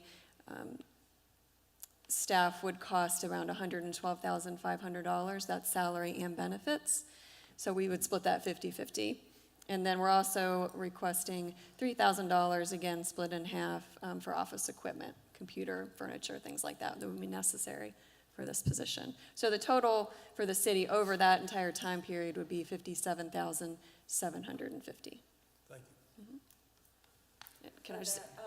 And that proposal, I think it starts with January, is that right? Correct. And so in the budget that we were given It only amounts to $12,750 for fiscal year '23. Any other comments or questions? If none, all those in favor say aye. Aye. Those opposed, nay. Motion carries. Resolution 1506, approving a memorandum of understanding between 22nd Century Software Solutions, GovTech Cloud, and City of Elkins for the provision of a beta software pilot program. I'm looking for a motion to accept, please. So moved. We have a motion. Any comments or discussion? I'm curious, the actual cost that this would be, this is a pilot program, correct? So that we're being given this program for a period of time? 18 months. 18 months, And there is no cost. and there is no cost. If there was a cost, can you tell me how much that would be? I mean, does anybody have that? I mean, yeah, I expect that if this is something that is successfully used, it would want to be ongoing. Is that correct? Possibly. Do we know? Oh, you don't know the answer to that? Well, it hasn't been used by this department, so obviously Right. that would be an assessment that could be made by the police department after it's in place. I have no idea. That was not information furnished to me from the company. And perhaps they don't really even know what that would be at this point. I don't think they know at this point in time. They probably don't, because they're. So they're trying to figure it out themselves? Well, I guess depending on what adjustments they would have to make, how successful it is, once it's in place and being used, I would imagine all those things go into deciding what the cost of that software would be, the licensing fees, et cetera. They're currently using this, or doing a similar project down in Miami, but they wanted to pick a smaller city to test the product for them. So they actually selected Elkins as a city. They wanted it to be their test bed. But they're doing something very similar in Miami already. And there is no commitment at the end Correct. of the program. It's, if you want to do it, it's an option. And then you would have to obviously consider whether it was affordable, whether it was useful after the police department's had it in place. So there is no commitment beyond using it during this 18-month period. After the 18-month period, you can address or you assess the return on investment at that time. Okay, thank you. Okay, we have a motion. Any other comments or questions? What was the cost of it? There is no There is cost. no cost at all. None. No cost, Nancy, no cost and no obligations to GovTech going forward. Correct. As, under the contract, as revised and reviewed by our attorney. That's correct, Counselor. Yes. It sounds like it's not a program, I mean, try this and we'll sell it to you. It's more of a try this and tell us what you think, because we're doing market research, or, we're researching this to see how it works in markets like yours. Correct. Any other comments or questions? If none, all those in favor say aye. Aye. Those opposed, nay. Motion carries. Mayor, before you move on, one thing that the city attorney and I discussed regarding this resolution is the need for the assignment of a risk management officer. If you, on page, let's see. The signature Page pages. 5, the signature page requires a signature from risk management. And since we don't have anyone assigned to that position, my request would be that the council choose someone to apply that signature. And whether that, our city treasurer deals primarily with our insurance, so I don't know if she's the most appropriate, or if you would, it also requires the mayor's signature, his primary signature, so you might want to consider a secondary individual. So then I will entertain a motion. No. Name somebody as a risk manager. Yeah, it requires on the document that someone in many larger communities have a risk management person, an insurance specialist. Smaller cities don't. So it does ask for that, so that to be certain it's been reviewed with regard to that. I think certainly the mayor could be the person to do it. I don't. I think I'm already required to sign, so I think we'll. You are, yeah. The mayor's, if this resolution, as it's passed, the mayor would sign, I believe I have to sign it, I think Jessica has to sign it. I think that's everybody right now. And I will tell you, the company has already sent back, they've signed off on it, awaiting council's action on it this evening. Mr. Mayor, would you have a recommendation as to who that should be? I would actually recommend our city treasurer, to be honest. I would so move. Thank you. We have a motion. Any other comments or discussion? Not to put you on the spot, Tracy, by the way. Just your signatures. If none, all those in favor say aye. Aye. Those opposed, nay. Motion carries. Thank you, Charlie. Okay, Resolution 1507, authorizing the creation of Fund Number 036 for the purpose of administering revenues and expenditures of the Elkins Fire Department. I'm looking for a motion to accept, please. So moved. We have a motion. Any comments or discussion? I do have one comment, just to let you know that if this does get approved, then there will be a budget coming probably within the next 30 days for approval, just like any other budget that we do. Is this on 1508 or 1507? 1507. 1507. For the fire department? Yes, sir. Any other comments or questions? If none, all those in favor say aye. Aye. Those opposed, nay. Motion carries. Resolution 1508, approving transfer of funds from the financial stabilization account. I'm looking for a motion to accept, please. Mr. Mayor, I move that we table this resolution until we approve a city budget. Okay, so you're saying address it by the end of the evening then, because if we table it, we have to address it by the close of this business, close of this meeting. If we approve a budget. Okay. If not, if we don't approve a budget,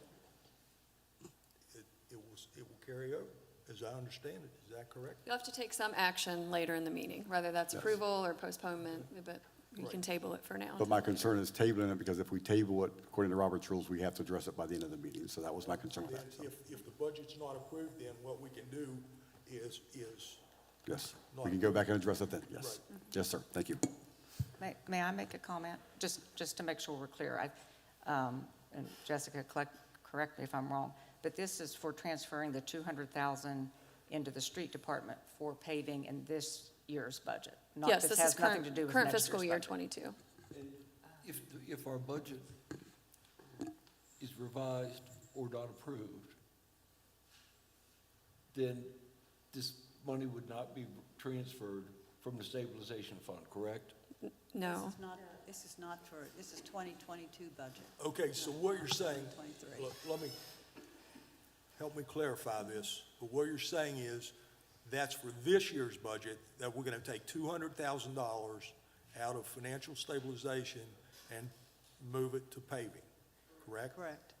Okay, that being said, given the situation with asphalt cost as a result of oil price increases, I think we'd be much better off not doing that at this time or reducing the amount, knowing that oil prices and asphalt prices are going to be coming down and we'll get a bigger bang for our buck if we delay this thing a little while.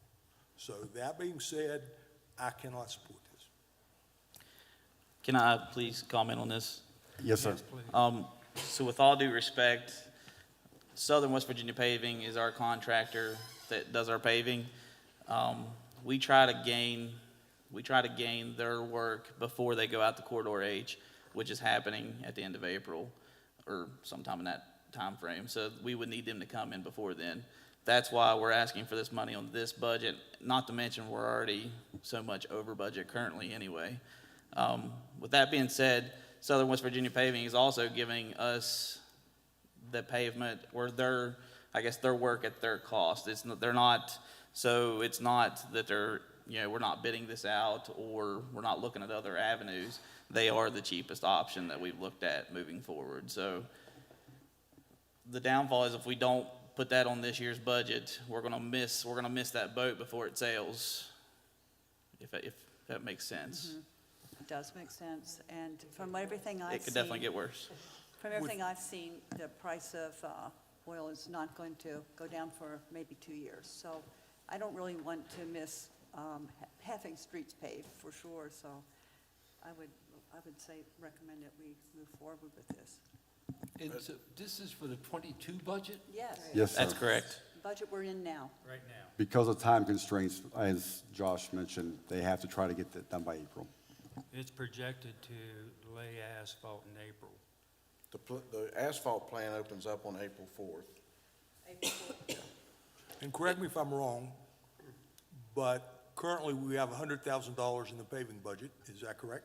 That's correct, yes. Okay, and also I believe it was stated in a recent finance committee meeting that Streets was going to be asking for an additional $100,000 to $200,000 in next year's budget above what they've been getting in the past. Is that correct? That's correct. It'd be 100,000 extra each for the budget 2023. So with that being said, we're already looking to be over. So if we pave the small amount of blocks that we pave every year already, we're at $160,000. With the current price of asphalt, that's going up weekly. So that's why we're asking for $200,000 out of the stabilization fund. So correct me if I'm wrong then, sir. We're already $60,000 over budget. That's if we go forward with the same blocks, the same amount of blocks that we currently do every year. So are we talking about 360,000 or 300 total? Total 300. Okay. So just to give you some idea of what $50,000 worth of asphalt looks like, I had Sean Akers today to put together measurements for me. And $50,000 worth of asphalt, if you mill the street and pave the street, you're getting 3.5 blocks. Now, if you straight pave the street, just go in, pave it, don't mill it, you're looking at 4.5 blocks. That's what $50,000 worth of asphalt looks like right now. So you look at $50,000 figure, I look at what that $50,000 covers. So that's 4.5 blocks. If you take 50,000 out, that's 4.5 blocks. If you take 100,000 out, that's 9 blocks. I think you need to mill though. Yeah.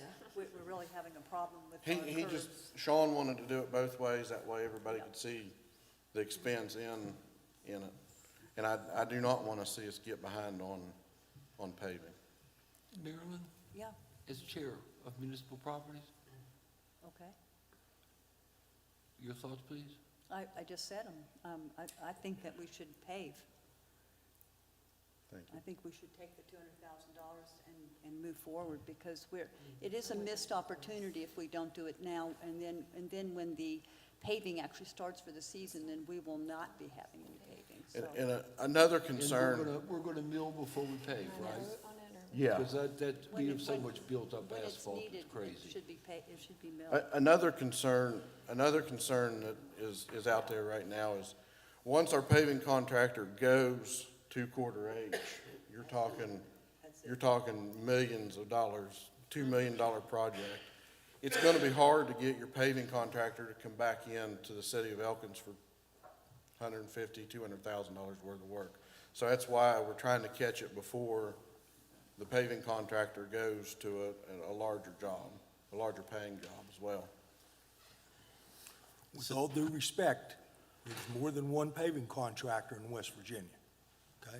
That is correct. We've looked at other avenues.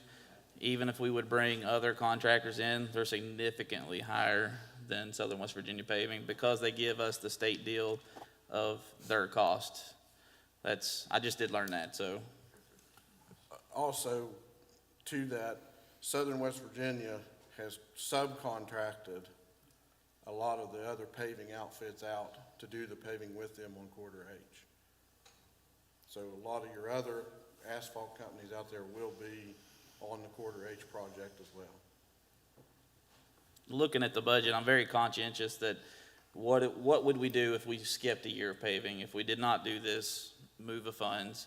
I have looked at that, so it's not lost on me. If we would skip a year of paving, we'd save that $200,000.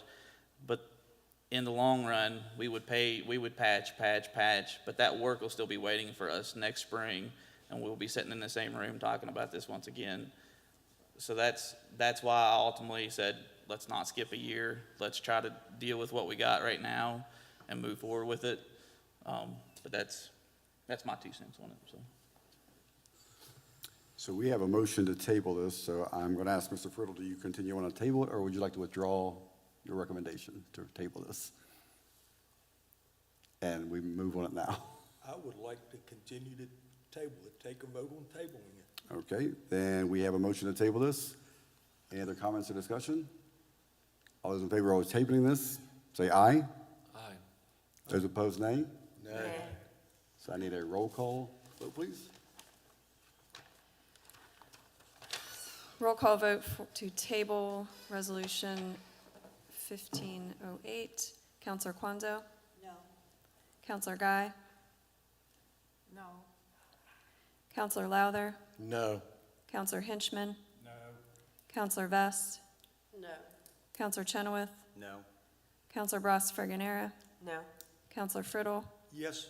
Counselor Parker? Yes. Counselor Higgins? No. Motion does not pass. Okay, so I'll look for a motion to approve the transfer of funds from the financial stabilization account. So moved. Okay, we have a motion. Any other comments or discussion? If none, all those in favor say aye. Aye. Those opposed, nay. No. I'll need a roll call vote, please. Vote to approve Resolution 1508. Counselor Kwanzo? Yes. Counselor Guy? Yes. Counselor Lowther? Yes. Counselor Hinchman? Yes. Counselor Vest? Yes. Counselor Chenoweth? Yes. Counselor Bras Fragonera? Yes. Counselor Friddle? No. Counselor Parker? No. Counselor Higgins? Yes. Motion carries. Thank you. Down to J, the Mountain State Forest Festival ABCA endorsement request. I'm looking for a motion to approve, please. So moved. We have a motion. Any comments or discussion? Yeah, I've got a question. I noticed in the letter that it said year 2021. Are the dates correct? I don't, They haven't changed. They didn't change the dates, I would say, from the request last year, so so are those dates accurate? I don't know. That's, I'm not sure. Yeah, is Check it my October calendar. 9th? October 1 through 9? I can look at the dates. See. The first, yeah, that would be correct, because the first is a Saturday and the 9th is a Sunday. I would say the year is just incorrect. So I'll make that amendment. Any other comments or questions? I'm just happy that the Forest Festival's coming back, just to be honest with you, so. If not, all those in favor say aye. Aye. Those opposed, nay. Motion carries. Okay, discussion of the ad hoc ARPA Advisory Committee recommendations. So moved.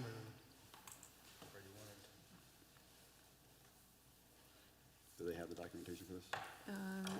Yes, in your packets, you should have a chart with the current breakdown of ARPA funds that have been assigned and unassigned, and then also a copy of the draft minutes from the most recent ad hoc ARPA Advisory Committee meeting, making the recommendations before council tonight. Those include dedication of $55,000 in additional funds to the $45,000 that were already approved to upgrade the wastewater treatment facility SCADA system. There's a recommendation to approve a total of $31,000 in ARPA funds to the Elkins Parks and Recreation. That includes $9,000 for replacement of a sewer pump at Riverbend Park and $22,000 for rubber mulch at all the parks except for City Park. The reason behind that, I think you're all aware, is because of the bequest that City Park recently received. They're going to use those funds for the mulch in that park. And the final request is from, recommendation is a request from Davis Medical Center for the purchase of 200 respirators at a cost of $9,709. Okay, we have a motion. Any other comments or discussion? I'll make that motion. Actually, Mike already did, but I appreciate that. Is your motion to approve all three recommendations, Counselor? Yes, please. Okay, any other questions or comments? If none, all those in favor say aye. Aye. Those opposed, nay. Motion carries. L, consideration of proposed fiscal year '23 budget.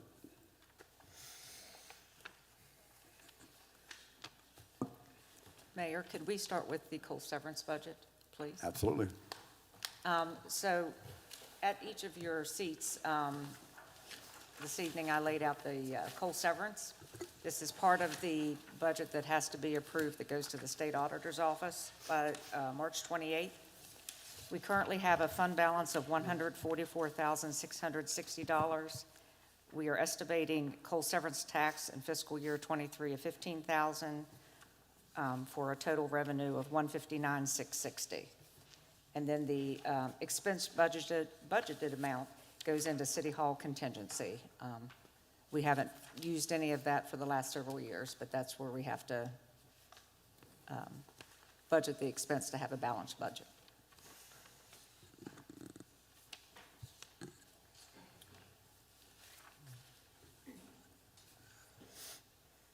I guess I'm looking for a motion regarding our budget, or are we having further discussion? For the coal severance? Yes. So moved. So we have a motion regarding the coal severance budget. Any other comments or discussion? I've got a question. Did I understand you to say we haven't touched this for some time? That is correct. Yes, sir.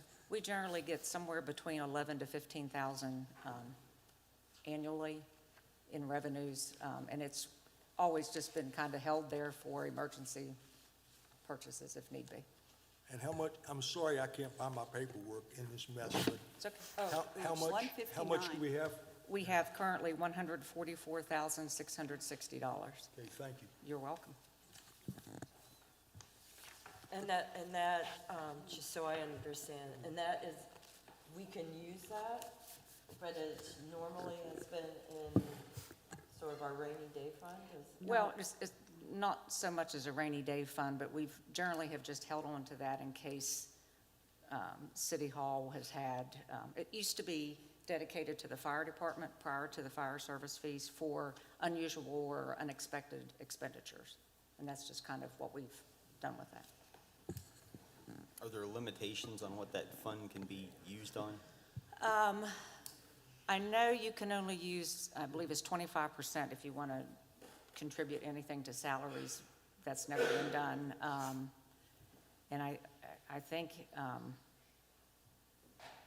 it's up to you all how you want to spend that.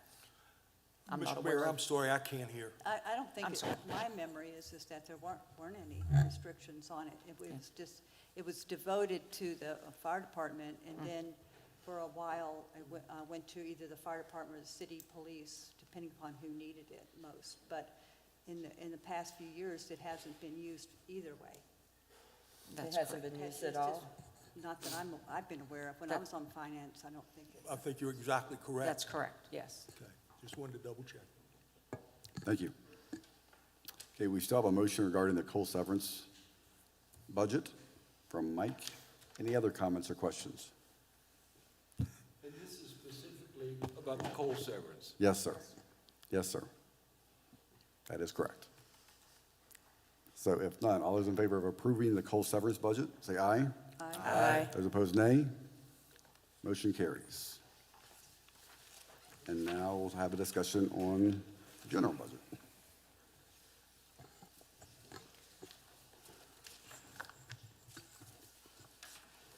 What? Well, you all have been presented, should have the worksheet, and has been discussed in public comment, and as well as what Councilman Henchman has said. There were cuts made. We were not able to make a balanced budget, and if you are interested in going over anything, taking a look at options, this is the time to do that. I'm just going to any- encourage council, I know that there's some disagreements tonight. I'm just going to encourage council to try to work together to make sure that we have something by the end of the evening, because our treasurer does have short timelines that she has to make sure she doesn't miss her target date. What is the target date? It has to be into the state auditor by the 28th. I would like to have 2 days, 2 working days prior to that, but the 28th is on a Monday, so I would like to have it no later than next Wednesday due to all the entries that I have to do.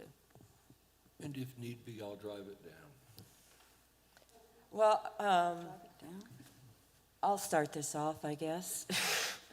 As the budget is right now, I cannot approve of it.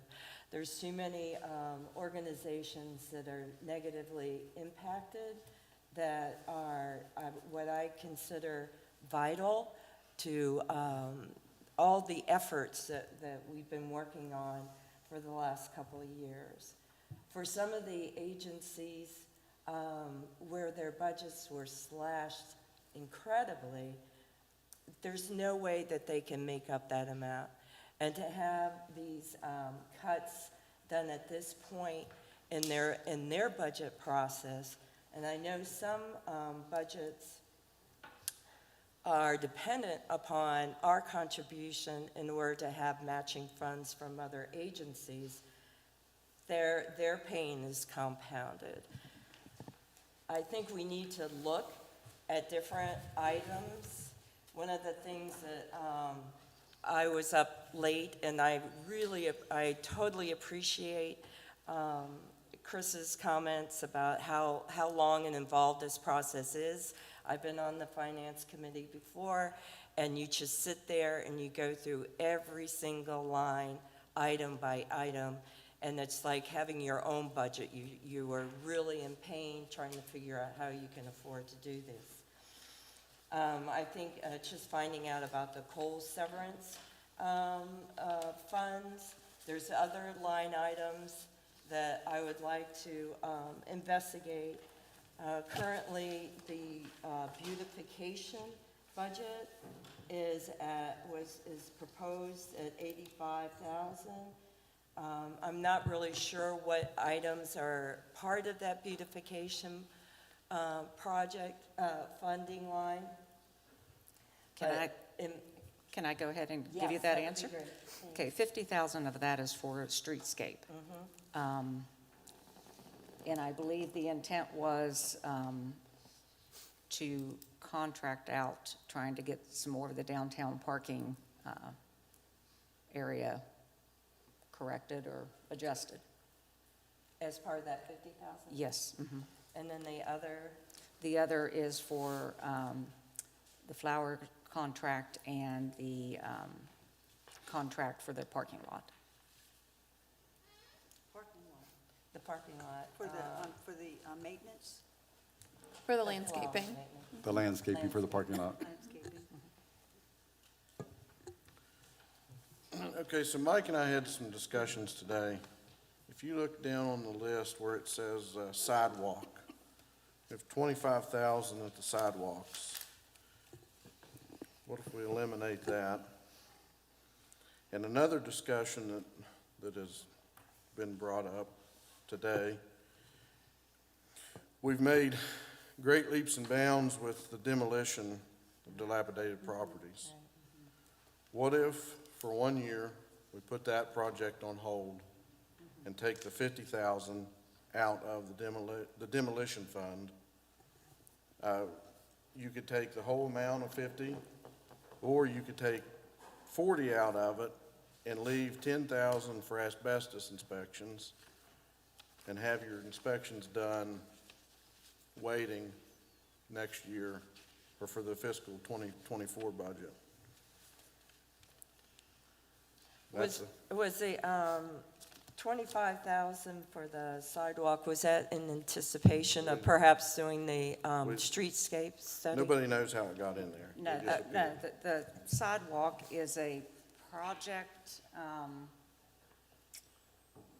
that was awarded at some point, and then I think go ahead, Jerry, if you know. I believe it has to do with the grant that the city received many years ago.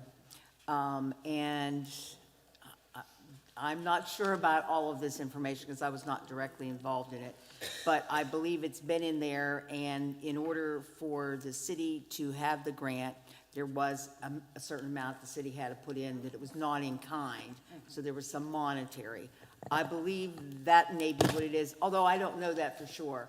I do remember that number was talked about with this sidewalk grant that the city got. I don't know. That was ages, is that the one that Are you was talking ages the ago? crosswalk grant? Yes, the Yes. crosswalk. Yeah, Okay. yeah. Yeah. That's, now, whether that's what it's for, I can't tell you, but that was a number that for several years has been discussed with regard to that.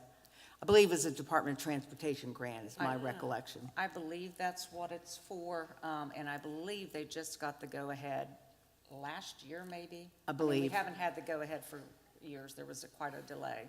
Because they had to go back and revisit it, or calculate what it was gonna cost, what everybody's contribution would be. Now, I don't wanna say that for certain, but I do remember those discussions, and 25,000 was what I recall was the number that was, discussed. Now, why it says sidewalk, I think of it more as crosswalk, but Just because that's the chart of accounts. that's what I thought, yeah. That the auditor wants. Yeah, I assumed it had something to do with the way you have to Yes. account for it, but, So are no, I don't know if it's that would certainly make sense from what I know about that grant. So are we obligated to pay someone $25,000? The grant that the city received required funds from the city, what you couldn't do in kind. So my recollection is that's what it might be. Like I said, I don't have any of the paperwork, but the 25,000 is a number I remember from that grant. Rob, I do believe that is correct. I think that they were just looking at trying to get that started, Right. potentially. Is it something that we could take out of the budget? Then if someone comes knocking and says, you owe us $25,000, we're gonna start this project, we could take it out of stabilization fund? We could always find it somewhere else, or if we have some excess revenues, absolutely. It might make sense if we really don't have an explanation for it at this point and don't know if we're gonna spend it or not spend it. Right, and the timeline, I'm not really aware. I'd have to check with Melody in operations to find out, because I think she's most knowledgeable about that. But generally, you have a few years, I think, once it starts to get it completed. Right, and I think, well, of course, you have to contract the work and whatever, the other pieces of it too. It just probably got set aside, so you were required to do that because of the grant, if this is what that's about. I'm curious about a couple of things, and one of them is council. There's an additional $4,854. I'm not sure what that's for. I didn't know we got a raise. No, that's on the contracted services, and the reason, $5,000 was added to the council budget because council had expressed interest in creating a new strategic plan starting either the end of this year or the beginning of next year. So that money was put into the budget. It was based on the last time the strategic plan was completed, and use of a facilitator for that or a moderator cost about that much. So. Gotcha. And my other question is, why can't we use coal severance to fill gaps? We can. We can. I think, I Can't? Is that what you said? We can't? Can. You can. Yes. And Can. I think that where- these are extraordinary times, when you look at the budget and how the hotel motel tax was reduced. I'm feeling very optimistic that within another year, we'll be starting to see more of an economic recovery. And I would rather go and use the coal severance tax. This is why we have these funds, emergency funds. This is an emergency. And we cannot, if we want to have a philosophical discussion about what we're going to do with outside agencies, then let's have that discussion this coming year and try to figure out where our priorities are. But for this coming fiscal year budget, we can't negatively impact these organizations that we depend upon to make this city a better place to be. And so I feel like this is what these emergency funds are for. Let's bring it back. I totally appreciate all the work and the agony that finance had to go through, because this is a tough year. But I am confident that next year things will be better, and we won't have to dig into those things, and our income, our revenues will be up. I mean, it's not a bad idea to be using coal severance for these kind of activities. It's a tax, you know, that is coming from actually the bleeding of the state of West Virginia. And so therefore, I mean, putting it back into the state is and to your community is a really good, I think, a really good use for it. So I'm for that. So Nancy, are you making a motion then that we use the tax severance to offset the amounts from last year? Yeah, I totally am for that. Let's hold on before you do that, please. I don't know whether. I think that ideally what you would do is go back through and have this discussion and make recommendations to the budget and then approve the budget as a whole. I see. Do we know offhand what the total amount would be to restore the cuts? $82,700. May I make a comment? Yes, sir. I'm puzzled. I mean, I don't disagree with the importance of funding our groups that help us. I think that's extremely important. I'm a little bit nervous about taking it out of coal severance. When you look at the overall budget, our budget's increasing almost $290,000 this year over last year. And I note that the big increases are, streets is going up $223,000, and we just gave them $200,000 out of the stabilization fund. And then we're looking at $107,000 and change to the police department. And I'm just saying, I want to know what the money's being spent on. And those are huge increases. So what I would like to see happen is, I think, and forgive me for disagreeing with you, Mayor. Oh, you're fine. But I think that this council needs to sit down and go through this budget in a special meeting and make some tough decisions about how we're going to spend our money. It's very easy, Counselor, to say, let's just take it from coal severance, but I'm not so sure we shouldn't be taking a look at some of these other tremendous increases in department budgets as well. And for clarification, I was just asking if that was going to be her motion. So. Yeah. And I liked Councilor Lowther's idea about looking at the demolition budget and then the 25% budget as well. I'm sorry, $25,000 for the crosswalk project as well. So, yeah, I think there needs to be a longer discussion. Counselors, if I can just make an observation that in the room right now, you have all the administrative officers that created these budgets and are more than willing to answer any questions and identify significant changes that were made to their requests for fiscal year '23.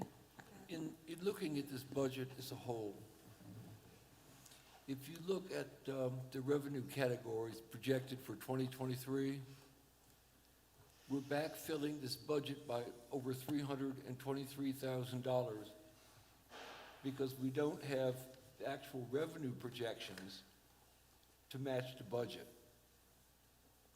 A number of the expenditures, I mean, $120,000 at least, and perhaps more, is tied to personnel. We don't know, we're in a lumpy time, as Nancy pointed out, in terms of where the economy's going to go.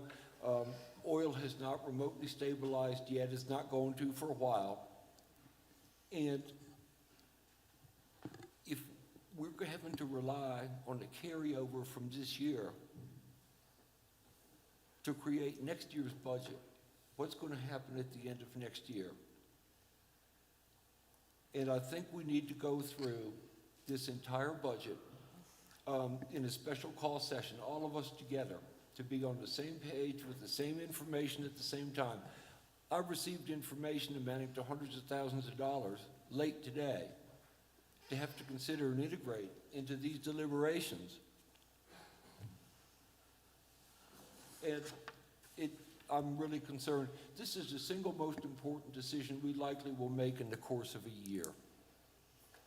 So I really would like to propose a special call meeting, and we go through these budgets, and we look at where the trends have been for the last 2 years, both in income and expense. We take into account the fact that we are in some uncertain territory in terms of the economy. We've got interest rates we know are going to be going up. We don't know what dampening effect that's going to have. We don't know what oil prices are going to do to it all, because they factor into everything. And I would like for us to review this together before we come to any conclusions about where we're going to go on any single item. And I think we need to look at the departmental budgets as well as what we are calling the outside contributions, and I really don't consider them outsiders, y'all. You know, we're all in the same family, hello. That is what I would propose for us. I mean, I think we can talk about some of this tonight, but I would propose a special call meeting where we've got the last 2 years, detailed income and expenditure, and we look at that in relation to this proposed budget for 2023, and we ask ourselves, okay, how are we gonna meet this budget in 2024? Because we're going to have to, if we established a whole another set of fixed expenses. We can't just say, oh, we gave you an increase, we'll take it away. Or we hired 3 people, adios. That's not the way we want to do business. That's what I would propose. Well, just to make another observation, I'm concerned by the fact that we've gotten basically $1.5 million in ARPA funds, and we're going to get basically $1.5 million more, which means we've added $3 million over a 2 to 3 year period that's available to us. And in spite of COVID, we've seen a 10% increase in our sales tax revenues, and we're sitting around here saying we don't have any money. Now, the numbers don't add up. Councilor Friddle. Oh, just wait a minute. So what we've got to do as a council is sit down here and look at this stuff and see how we manage the fiscal budget of this city in a responsible manner. You're 100% correct. Sales tax revenues have come in strong, but there are other revenues that have not come in strong that are part of the budget as well. We never get 100% of our county taxes, never do. Hotel tax has been down. But that doesn't affect our general budget. Yes, it does. Yes, it does. That's all part of the general budget, general fund budget. Well, let me rephrase that. The hotel motel tax is designated somewhere else. So we have no say on where that money goes. You have say on where 50% of it goes, and right now it's dedicated to Parks and Recreation. That you don't have say in the other 50%. That Right. has to go to a Visitors Bureau. And I'm certainly not in favor of taking it away from Parks and Rec. No, I understand. Thank you. And another consideration I think that the Finance Committee made in making recommendations, I mean, revenue is one component, expenses are the other component. So I think there's a lot of concern about inflation, rising fuel costs, and that really affecting every single aspect of really everything that we do, because everything is associated with fuel or being transported some way. So not necessarily all the concern is revenue driven. I think a lot of the concern is unknown expense driven that we're going to have to face. And Something I've heard, to Rob's point, something I've heard tonight, everybody focuses on fuel. But what we're not focusing on is products that are petroleum driven. Plastics. I mean, sewer, water department, all their stuff is plastic lined now, most of it. Tires for vehicles are going to go up. Oil changes for vehicles are going to go up. if the excavator in the water department blows a hydraulic line and leaks it, and they have to buy 2 55-gallon drums of hydraulic oil, a 55-gallon drum of hydraulic oil this time last year might have been $857. Now, it's well over $1,000, I'm sure. With all due respect, sir, the challenge facing a finance committee and a council is to set priorities. We can sit here and say this is going to go up and that's going to go up and this is going to go up, and everybody will agree with that.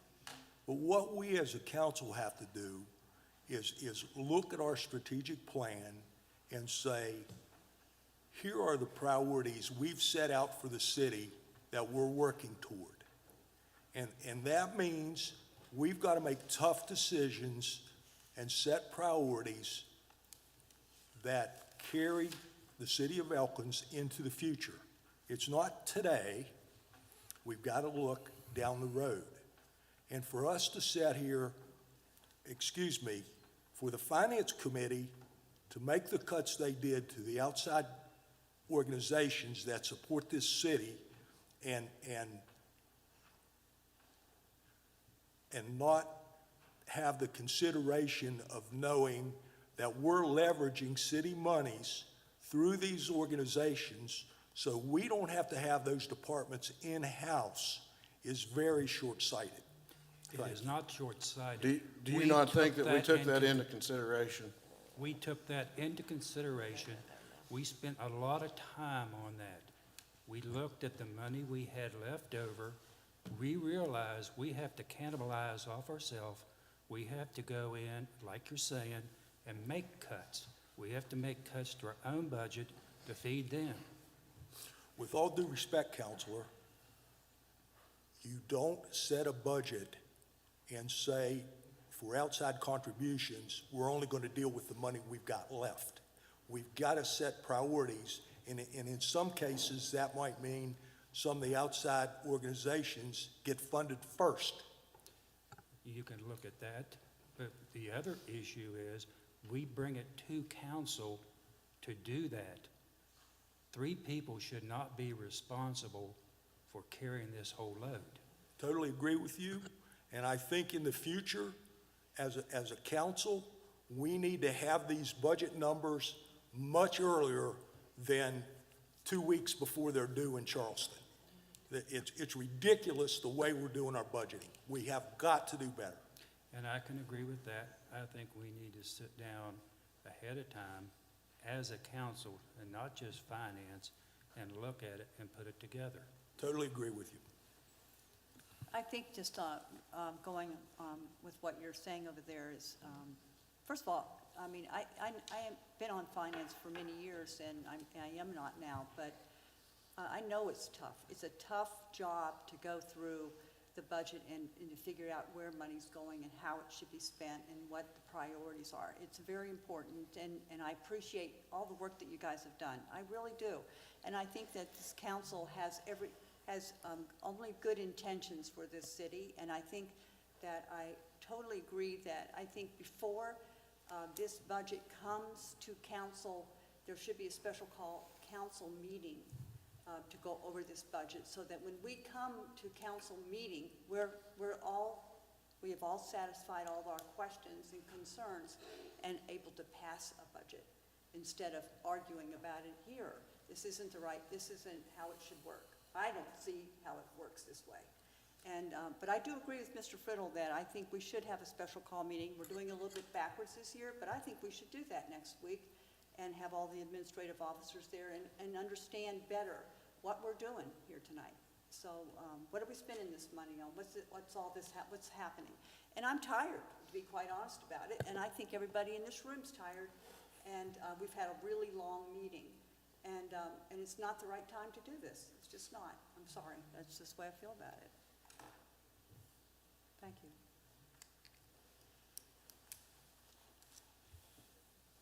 So I think we should have another meeting.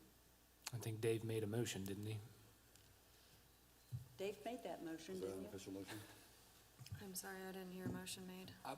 I did not move. I recommended, but I will move what I recommended. Okay. And which was what? We have a special call meeting. in a heartbeat. Yes, ma'am. And that we have, I think we've got the 20 income numbers, 2020 income numbers available from the formal audit from that year. We need 2021 income breakout, and I would like to see the last 2 years' departmental budget so we understand how our spending is moving.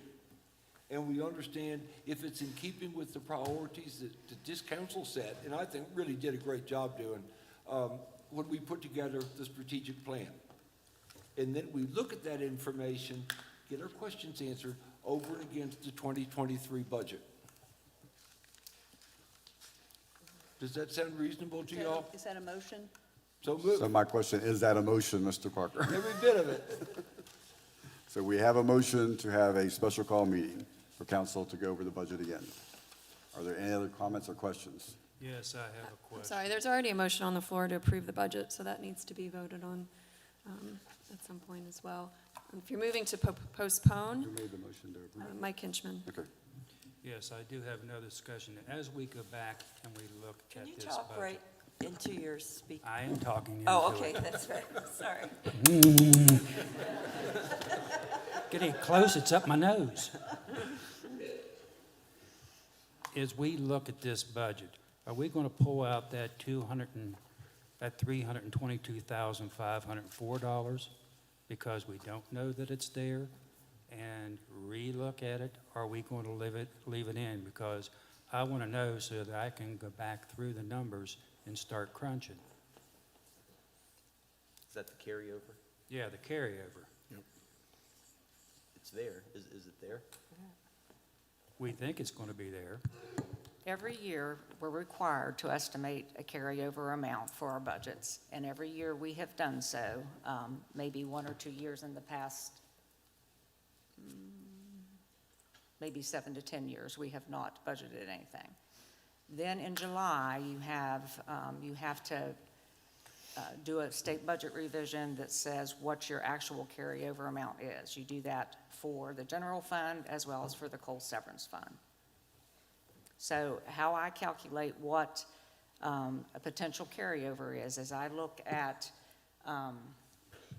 what our revenues are, basically from March through the end of June, what the expenditures has been historically.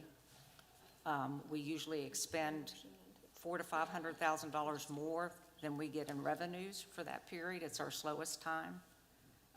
But I'm estimating that we'll get that amount that I put forth in the budget document.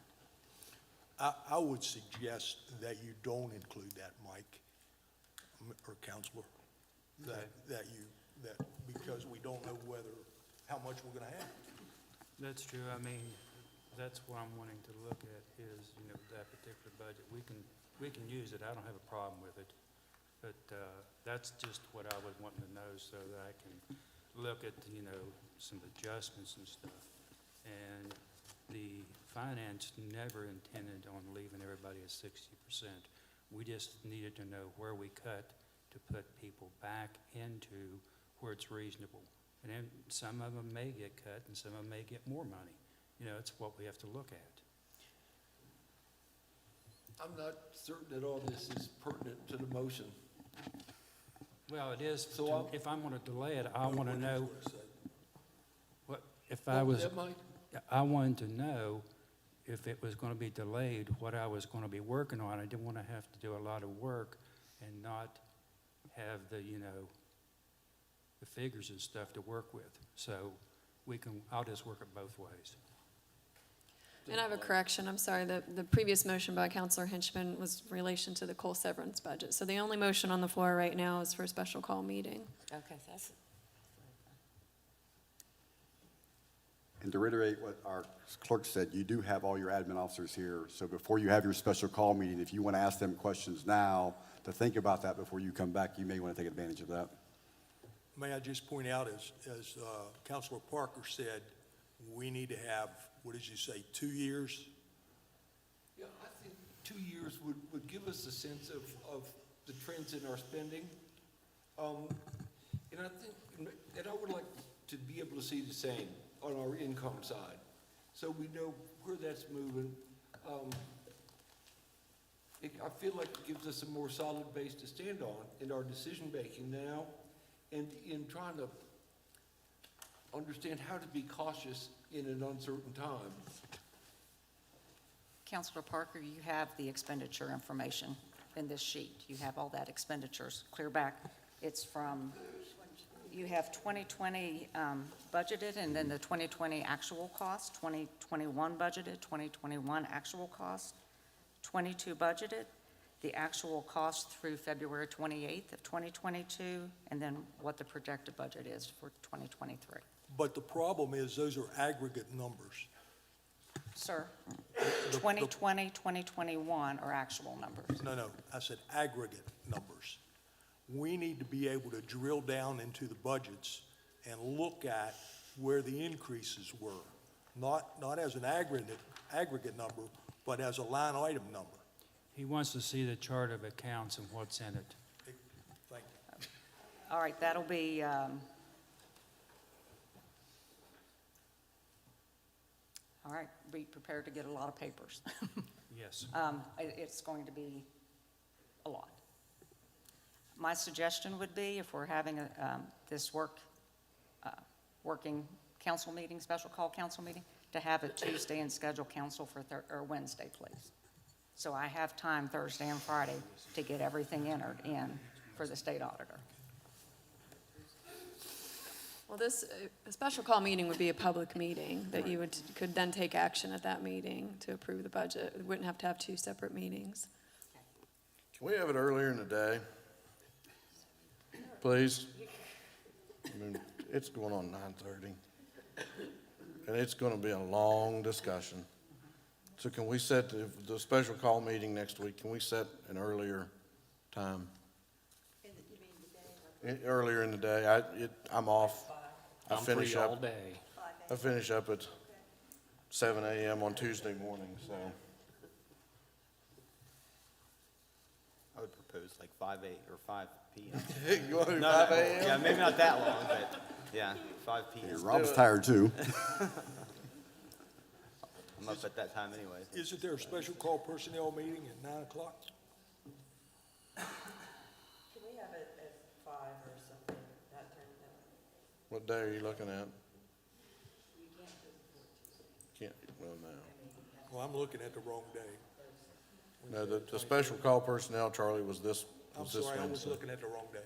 I apologize. So from the 23rd, 24th?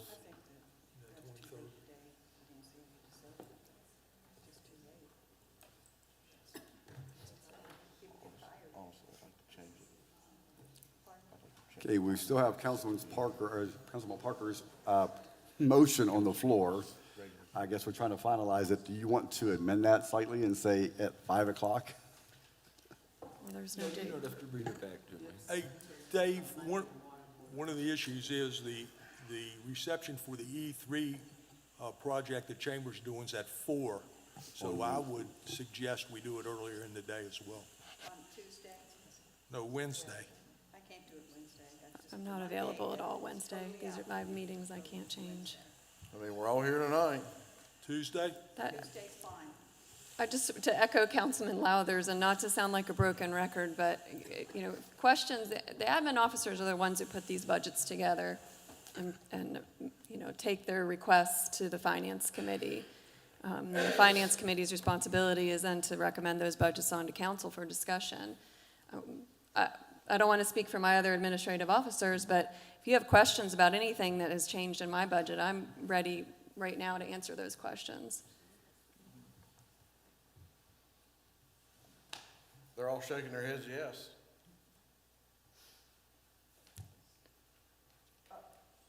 I wasn't shaking my head yes. These guys are. Talking about the officers.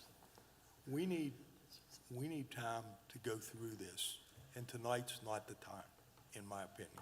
And I think that's exactly what Dave's motion said. So let's pick a day. I make a motion, 22nd? Councilor, there's already a motion. We already on have a the floor. motion. Already motion on the floor. Would you What put time, that Dave? Tuesday. We owe that If you're to looking. the citizens of this city. That we go through this. Tuesday. Tuesday? Tuesday at 10 a.m. Yeah, it has to be. Can't be late at night. Can't be here all night.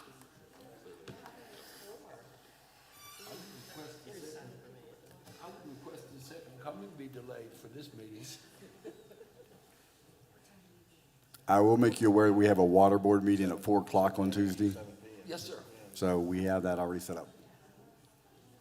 It can't be before Tuesday anyway, Nancy. And I'm just gonna speak for myself right now. I can't guarantee anything after 2 p.m. tomorrow. So my time will be limited here in the next few weeks. May I just, to try to bring this to a conclusion, may I suggest Tuesday at 9 a.m.? Yes. Can we do it that early, Jessica? Jessica. As far as, Yes, if I post the agenda first thing Jessica. tomorrow morning. Jessica, Yes. cancel the ARPA meeting, put it on another date. If we do it at 9 o'clock, that might not be necessary, but that's up to you as the chair of the committee. I have a feeling we're going to be longer than that.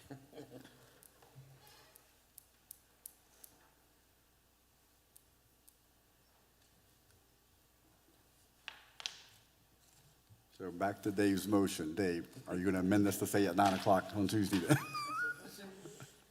So we're just concerned about the day, correct? Well, it's going to be Tuesday. That's what we're looking at. We're looking at Tuesday, That's fine. and Charlie is recommending 9 o'clock. Is that part of your Yeah, motion? we'll just move our other meeting. Okay. Are there any other comments or discussion on this? Yes. No. If not, all those in favor say aye. Aye. Those opposed, nay. Motion carries. I am so glad you guys were here to witness this tonight, because I couldn't make it up otherwise. Well, I think it is significant that we have all decided we need to look at this in greater detail and to have this conversation. And I think that's one of the good things about this council is that, we'll agree to disagree, and we want to hear your arguments for or against certain funding, and have the discussion rather than just vote something down without having the ability to make amendments. So, thanks. Okay, it's time for mayor's comments, and they're going to be extremely brief. I just want to say I appreciate what you guys that are here tonight are representing and doing for our community. I love your passion, but as you can see, our council has equal passion for you. So us working together is what's going to push this forward and make it happen and do it the right way. And with that, I drove back from DC, got in at 5:30. I'm done. So, and I'll brief you on that later. So I'll look for a motion